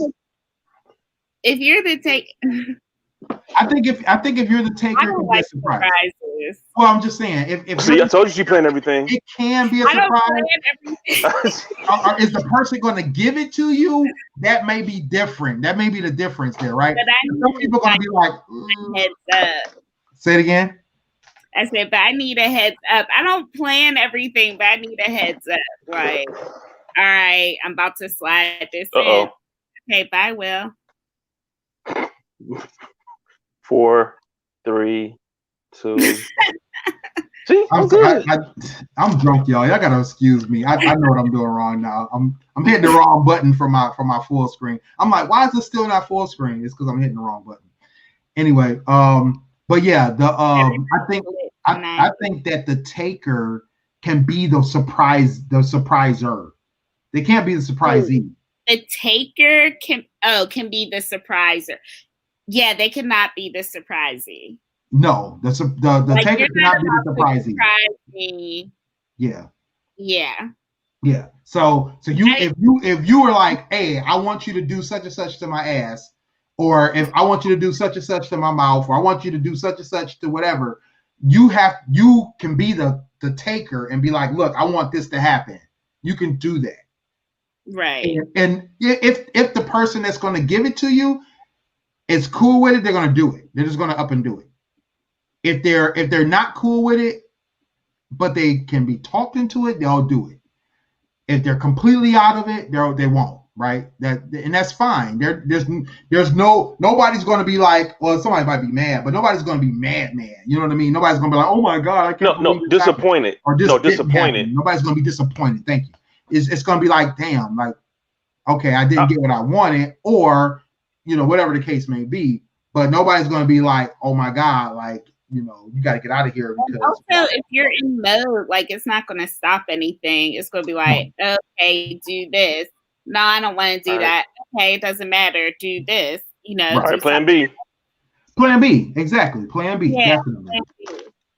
Definitely Plan B. So I definitely agree with that. I think that being on the spontaneous tip of this situation, I think adds to some of the excitement, in my opinion. You know what I mean? Because it's like, okay, we didn't plan this. I just feel like planned sex is weird sex, in my opinion. It's really weird. Yeah, it's one thing to be like, we're gonna have sex. That's fine. But it's another thing to be like, we're gonna have sex and we're gonna have this menu of things we're gonna do. Bro, really? At 8 o'clock, we're gonna do exactly. This. At exactly 8:04, you're gonna be sucking on my nipple, and then at 8:08, I'm gonna need you to, like, bro, like, really, like, let's not do that. Let's not do anything we planned. It definitely, Yeah, but need to be. But I did read something on pegging, not pegging per se, but they call it for anal masturbation for men. Wait, what? What? Anal, yeah. Said pegging. Anal masturbation for men. They say it's supposed to be good for the prostate. Good for the prostate? Yes, that's what they said. My prostate is going to be angry at me then because I can't do it. Oh, so like, okay. Yeah. Long story. I was just reading. They actually had videos and stuff like that, actual little diagrams like Willie was putting up, and it was like, oh, no, I can't do that. This conversation, what is going on? Sonny's not here. This is what happens when we're not monitored. No, if we don't have supervision, Brett, we just go wild. And I can't supervise y'all because y'all been cutting up all night. That's your fault. If you wasn't in Pittsburgh, this wouldn't be happening. Don't ask me how that works. Right. See, come to Detroit so you can properly monitor our issues. 5 hours. 5 hours. Come visit 5 hours. 5 hour drive. I have family in Detroit. Oh, you do? Mm-hmm. East side or west? We're Southfield. That's not Detroit. So it's not. That's Oakland County. I don't know what any of that means. She doesn't know what that means. I know. I'm doing this for our Detroit listeners. One more question. This is really for us, but I'm sure Britt wants to know. So, Dane, what is the male equivalent to getting flowers for you? Like what do you need? Not what do you need, but like what do you like to get? And you feel like, hey, wait, sorry, did that just show up like, hey, I'm down with this question. This is what I need. I need rubs. Right. So that's Britt's cat. What's Britt's cat's name? His name's Huey. Huey came through for the boy. Like he's black and he's a black cat. He's a Black Panther. Huey. He's a Black Panther. I got him when I lived in DC. Huey. Is that him meowing too? No, he's scratching the couch. You probably hear my kid. That's my kid. That's one of Dame's babies. Yeah, he's on the. We got the monitor. We got the monitor up. Dame's babies are meowing. Huey's sitting there chilling. Huey's like, trying to hit me. Huey's abusive, apparently. No, he really is. Huey's like, look, I see you on here with these men. I think he's woke. He don't like that. Yeah, he don't like that, apparently. Huey's more like an Ike. Okay. Forget Black Panther. He's more like an Ike Turner over there. Mike Turner cat. We're gonna rename Huey to Ike, and we're gonna send Brett some help. Brett, blink twice if you need help. Help me, please. Right, but yeah. So what do you like to get, Dame, that makes you feel like you've gotten basically the equivalent of flowers from a woman? So it doesn't have to be anything expensive. Doesn't have to be anything super thought out. Just like spontaneous, and it makes you feel special. Makes you feel all tingly inside. I have no clue. You're terrible, Dan. No, because I'm simple. I already got everything I need, basically. It's not about what you need. Women don't need flowers. When has a woman ever needed flowers? Like, when has she ever been like, I really need flowers? Because flowers are essential to my life. I'm not a flower girl. I like plants, but I don't. I like greenery. I don't like flowers. Really. She likes greenery. I don't know. I like my back or my head being scratched. You like your head? Oh, he likes my back and my head. Nice, very nice. Okay, I like this. I like the head scratch thing too. That's definitely my shit right there. That's like getting flowers, though. That's like not for me. No, you got to go buy something. What is it for you? Why you gotta go buy? Go buy something. Like, quit playing. No, for me, it's the old school. It's like, buy me something I can eat. Like, I love chocolate. I love sushi. White chocolate Kit Kat. Sushi is probably a bit much because, that does take a little bit more because you got to go to actual sushi restaurant. You got to wait for it. Like, something you could just pick up is like I love caramel and chocolate mixed together. Any kind of candy that mixes chocolate and caramel, I'm like, bro, like that's it right there. Like, I already feel special because I like caramel, and the chocolate at the same time together. It's like that means I'm done. Like, I'm in love and shit. Like that's next level. Hershey's cookies and cream with white chocolate. Hershey's cookies and cream. The Hershey's cookies and cream bar. Yeah, I remember that. Or a kick. Yeah, or white chocolate Kit Kat. Oh, you like that extra sweet stuff? That doesn't sound good. It's extra sweet. It's good. It's just extra sweet. It's really. That's why I want to eat it once in a while. It's like, my diabetical needs be. No doubt. I guess. Oh, I got one. Do you have a Dairy Queen in Pittsburgh? Yeah. Oh, yeah. No. Some places don't have Dairy Queen near them. That's why I had to ask. Well, yeah, we have a lot. We don't have Dairy Queens in New Boston, so. Yeah, you gotta go to Fairlane for that. New Boston. No, besides a Burger King. But you got Mike's. You got Iron Mike's. Oh, Iron Mike's. Yeah. No, but Dairy Iron Queen Mike's is a bar with wings. They got really good wings and really good drinks. Their drinks are on point. Yeah. Not as good as mine, but they're on point. Dairy Queen, go get a Oreo Blizzard and then add brownies to it. That sounds good. Hold on, wait, what? Good. Oreo Blizzard, and you add brownies. Really? Yeah, so you get the crunch and the chewy with it. Oh, okay. I've never had that before. I like that. So show up to my doorstep. Show up to my doorstep with an Oreo Blizzard with brownies, and it's a wrap. All right, I'm off work tomorrow. Oh wait, I'm always off work. So no doubt. weird. Oh, speaking of which, Jamie, you just made me have to go to my next topic. And actually, Brett, this is still on you because I think I got it from your page. So I was really on the fence about this one. And it's because I'm generally, like I said, I don't judge people.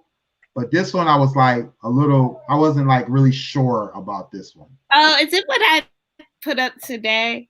Yeah. About the guys. Okay, here we go. So this is what threw me off at first. Okay. So this is what threw me off because a lot of people don't understand what this means. So this is how it started. This is wait, let me get rid of this banner because this banner has nothing to do with this. At all. Give me a second. I gotta find the banner page. Okay. So the thing is called A Tale of Platonic Intimacy. I thought this story was really beautiful. The story I admit was okay. Let's go from here. But the tale of a platonic intimacy. So first off, let me let's walk through the story first, and I'm going to come back to this video that they used. Okay. So it says, when I was in college, my friend who identifies as straight threw a party. I had one too many, had no choice but to spend the night. Friend said, or a friend stays with his mom. He was a little unsure where he was going to sleep. He says, I wanted to sleep on the couch. Friend was like, nah, fuck that, bro. You're going to sleep in my bed. My bed's comfy. Okay. He was like, his heart drops, right? Whatever. He said, I knew I didn't want to give him, I didn't want him giving up his bed. But at the same time, I was questioning what's happening. He's like, his friend is straight. He's coming. Is he coming on to him? He wasn't sure what was going on. So he says, where would you sleep? To which the friend responds, in my bed, right? And he's like, ha ha ha, la la la, LOL. So he's like, okay. He gets ready for bed. He jumps in the bed with his friend. His friend is straight. He's bisexual. His questioning was, he's bisexual. Why would his straight friend allow him to sleep in his bed with him at the same time? And so he's like in the midst of overthinking it. He falls asleep. They wake up around 8. The mom is like, what's really good? Are you really in the bed with another boy? Like, what's really good, right? So he's like, he's got a whole nother person questioning his sexuality, being his mom. So his friend is like, hey, Scotty's my friend, and I wanted my friend to be comfortable in our house. Blah, blah, blah. So he's like, wow, like my friend is like so demanding and so great. He's like, he's all that. So then he says his friend didn't say another word. He didn't try to justify his actions. He didn't try to defend his sexuality.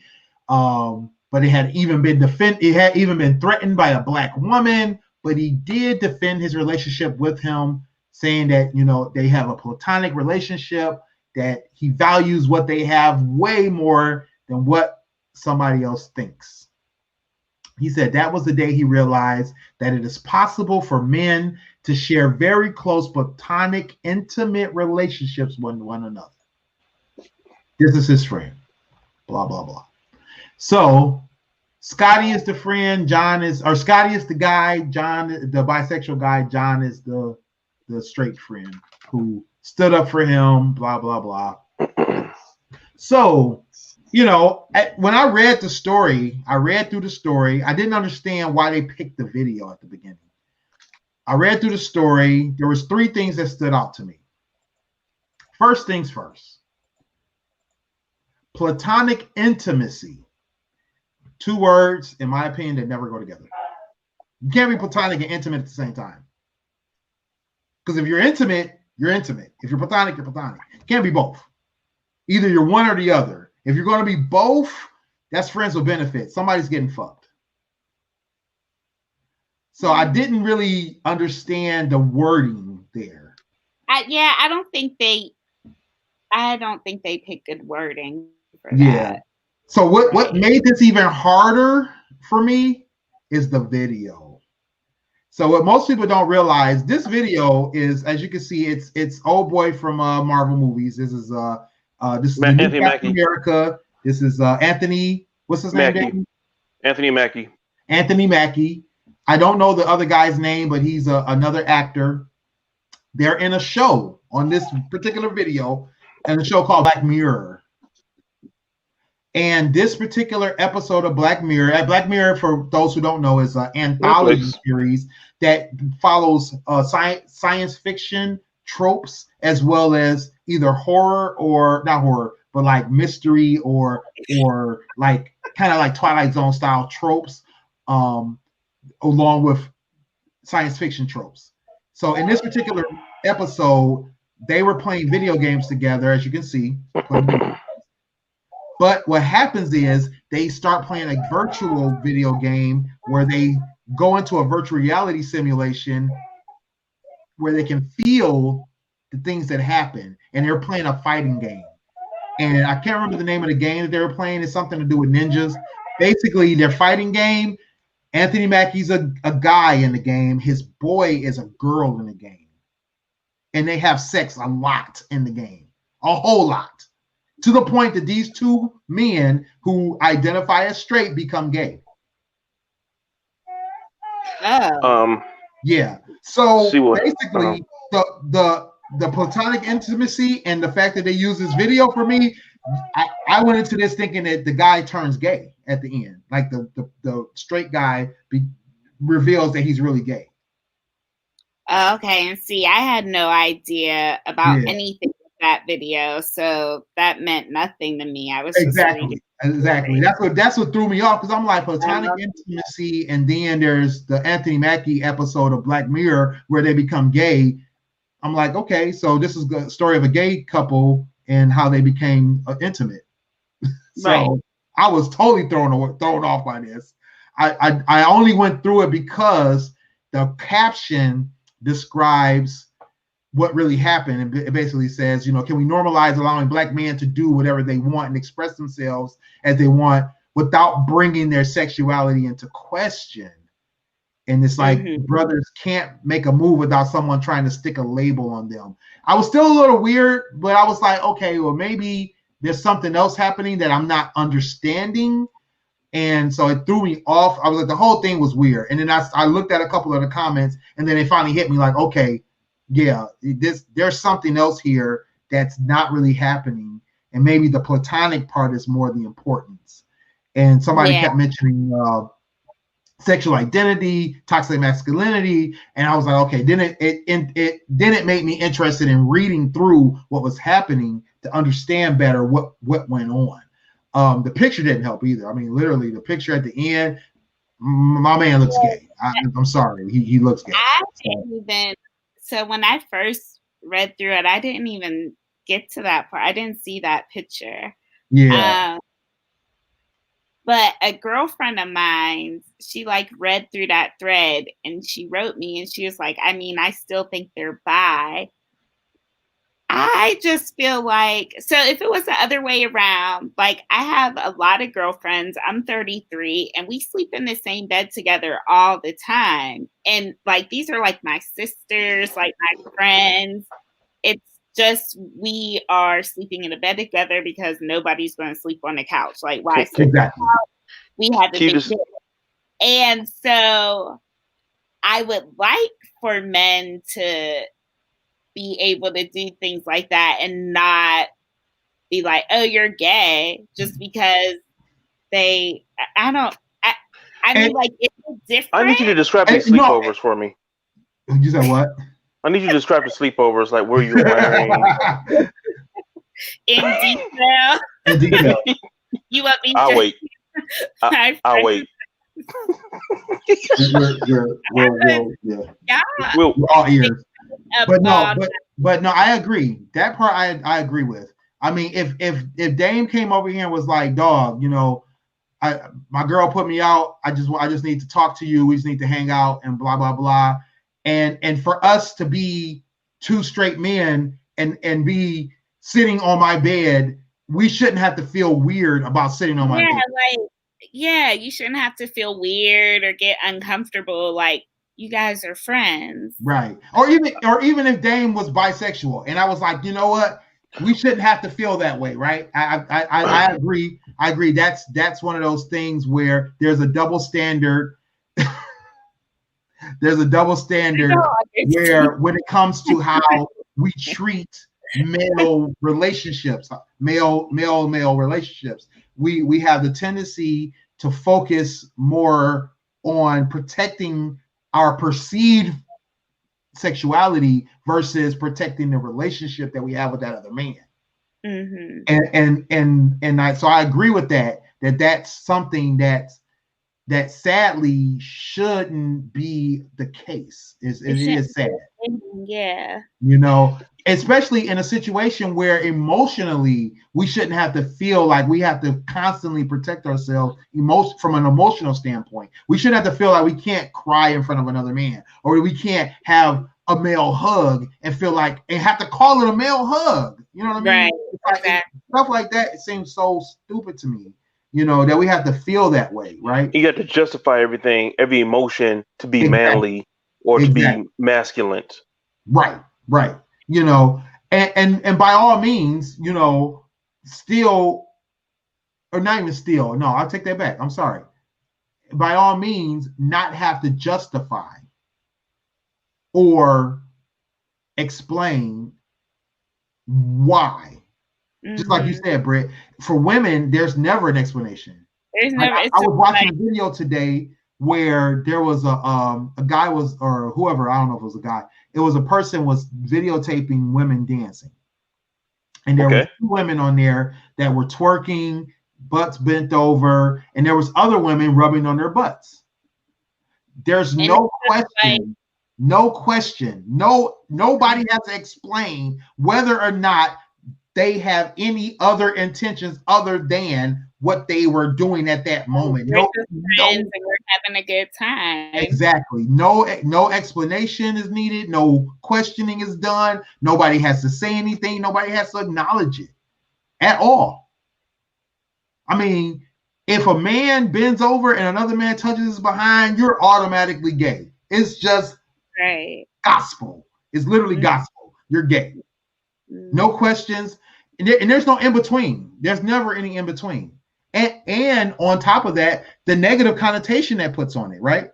Because it's one thing to be taking on that label of being homosexual. It's another thing to be treated as if that's such a bad thing to the point that you're demonized for it, for something that somebody is assuming about you that has nothing to do with you, right?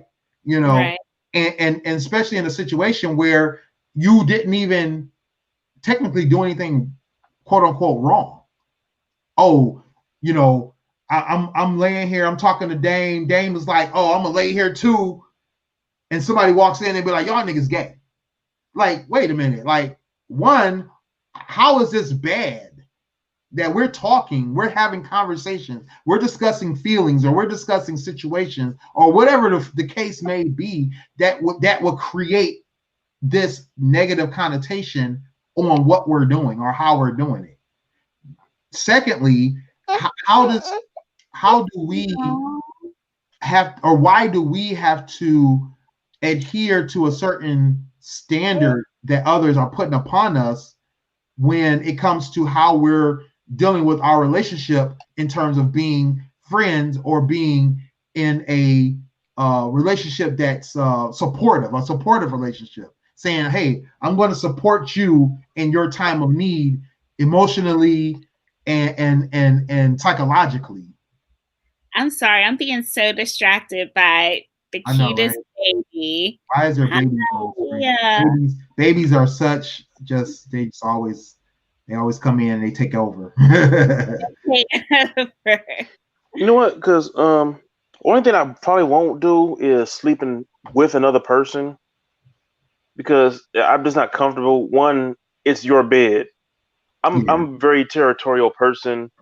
Like, this is my spot. You know, I don't want to invade your spot. I know how I feel. somebody sitting on my bed, let alone laying in it. So yeah, not to say, no doubt. Not to say anything wrong with what you were saying before about being homophobic or anything like that. It's just I'm just territorial like that. Right. But I was talking about somebody about this a couple of years ago about how everything is perceived to be gay for men, but women can get away with scot free. Though they kissed once, so yeah, like they did this, they did that. Oh, it's okay. They was just experimenting, or they were just having fun. Let a guy look at another guy's butt, or it just glance at it like, oh, he's just homosexual. Automatically, right. just not even like they literally like the term gay becomes a demonizing term, right? It's like, right. Oh, bro, like you did that. Oh, or even worse, like like I can be like, oh yeah, Dame been working out, Dame's got a good body build, or Dame's looking good today. It's like, oh man, like really, you said that, like, bro, like really, like. But you know what? And people who work all the time. But people who work out, I'm sorry, Britt. Oh, I'm sorry. No. I always compliment my friends on how they look. So yeah. Unless you work out like in the gym a lot, other gym people recognize other gym people like, oh, I see you lost a little weight, you get a little tone there. But outside of that, it's deemed homosexual to compliment another dude on anything. Right. Yeah, no doubt. Yeah, we definitely have to normalize platonic relationship. I don't know about intimate, but platonic. Yeah, I definitely think they used the wrong wording, but I just found it really beautiful because, like, again, women do that all the time and we don't even think about it. I have planned trips with my friends where it's been like, all right, so we'll get 2 beds and there's 4 of us, so 2 can sleep in each bed. And it's just like, Yeah. Oh yeah. Guys, it's 4 of us in the same room with 2 beds. There's going to be mattresses on the floor. Niggas are going to be sleeping on the floor, like not nobody sleeping in the same bed. But now, let it be family. Let it be family. Yeah. Like me and my cousins, if it was me and my 2 of my guy cousins, we sleeping in the same bed. We're going to be opposite directions. Yeah. At the foot. We have no problem with that. But, if it's just your boy, yeah, you and your boy ain't sleeping in the same bed. It's a wrap. It's just not happening. But, to Dame's point, I mean, some certain females, I'll be like, nah, bro, you're not getting in my bed. I'm sorry. Like, like, no, I'm straight in that. Like, I don't want, like, this is my spot. I don't need you invading my spot, So. No, because either 2 things, you don't like them like that because you know what type of person they are, or you really like them like that and it's not going to happen. All right. Like, you know what? We might as well not play this game because that's a waste of a heart. If you get in this bed, you get no. That's a waste. That's a waste of an erection. Clapped. Either you want the cheeks clapped or you don't. So Hey, that's a waste of the erection right there. You can use that for somebody else. Right. It is. It is. Basically, that's true. That's true. My man was probably feeling that way too. Like, man, John was looking good that day, and damn. Lay in this bed. Right. Right. He wouldn't even rub up against me a little bit. Like, damn. So yeah, it's a wrap. Yeah. Can't be playing them games. Like I said, platonic intimacy is friends with benefits. Just so we're clear. Just so we're clear. Platonic intimacy. I'm gonna start using that. Platonic intimacy, yeah, no doubt. So yeah, I got a few more questions. I don't know if y'all still up for it. No, good night. No, she has to go. She putting us down. Right. Damn. All right, Britt.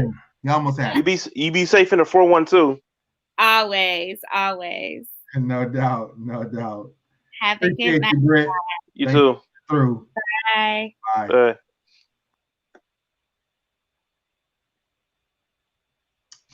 So you got the baby. I got the cup. What we gonna do for the rest of the night, Dame? Wait for the wife to get out the shower so she can take this midget. No doubt, no doubt. Tell the wife I said hello. Appreciate y'all. Appreciate her for letting you come through. Appreciate Sonny for coming through. Appreciate Clint for coming through. Shout out to Clint. Shout out to Brittany again coming through. Shan, as planned. As planned. Who else came through tonight? Earth Story. Earth Story was in here all night. Appreciate her. It's a her, right? Yeah, it's a her. Okay, yeah. Appreciate Earth Story. Definitely, no doubt. Appreciate all the watchers, all the listeners. Get at us on Mondays, 10 p.m.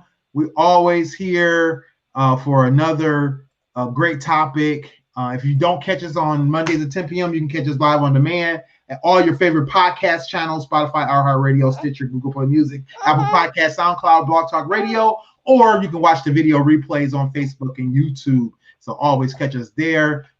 Get the merchandise. I got on the t-shirt. We got masks now. We got fanny packs. We got A-shirts. We got what else we got? We got pillows. A little bit of everything. teespring.com//GFT Radio, or get at us on our social media and websites, GFTradioshow.com, GFT_radio on Twitter and Instagram, GFT Radio on Facebook.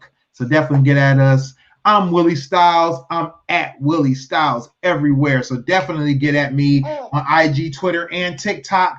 TikTok is still here. They haven't been banned. So I will be posting some videos very soon of me doing some wild and crazy things on TikTok again. I still got videos on there already. So definitely get at me. Or get at me at willie.styles on Snapchat. I don't post, but I will stalk you over there. Stylesradio.com for all the hot tracks that I'll be checking out. williestyles.info for all my links. So definitely get at us there. Sunny can be found on I am Sunny _D at IG, Snapchat, Twitter, and TikTok.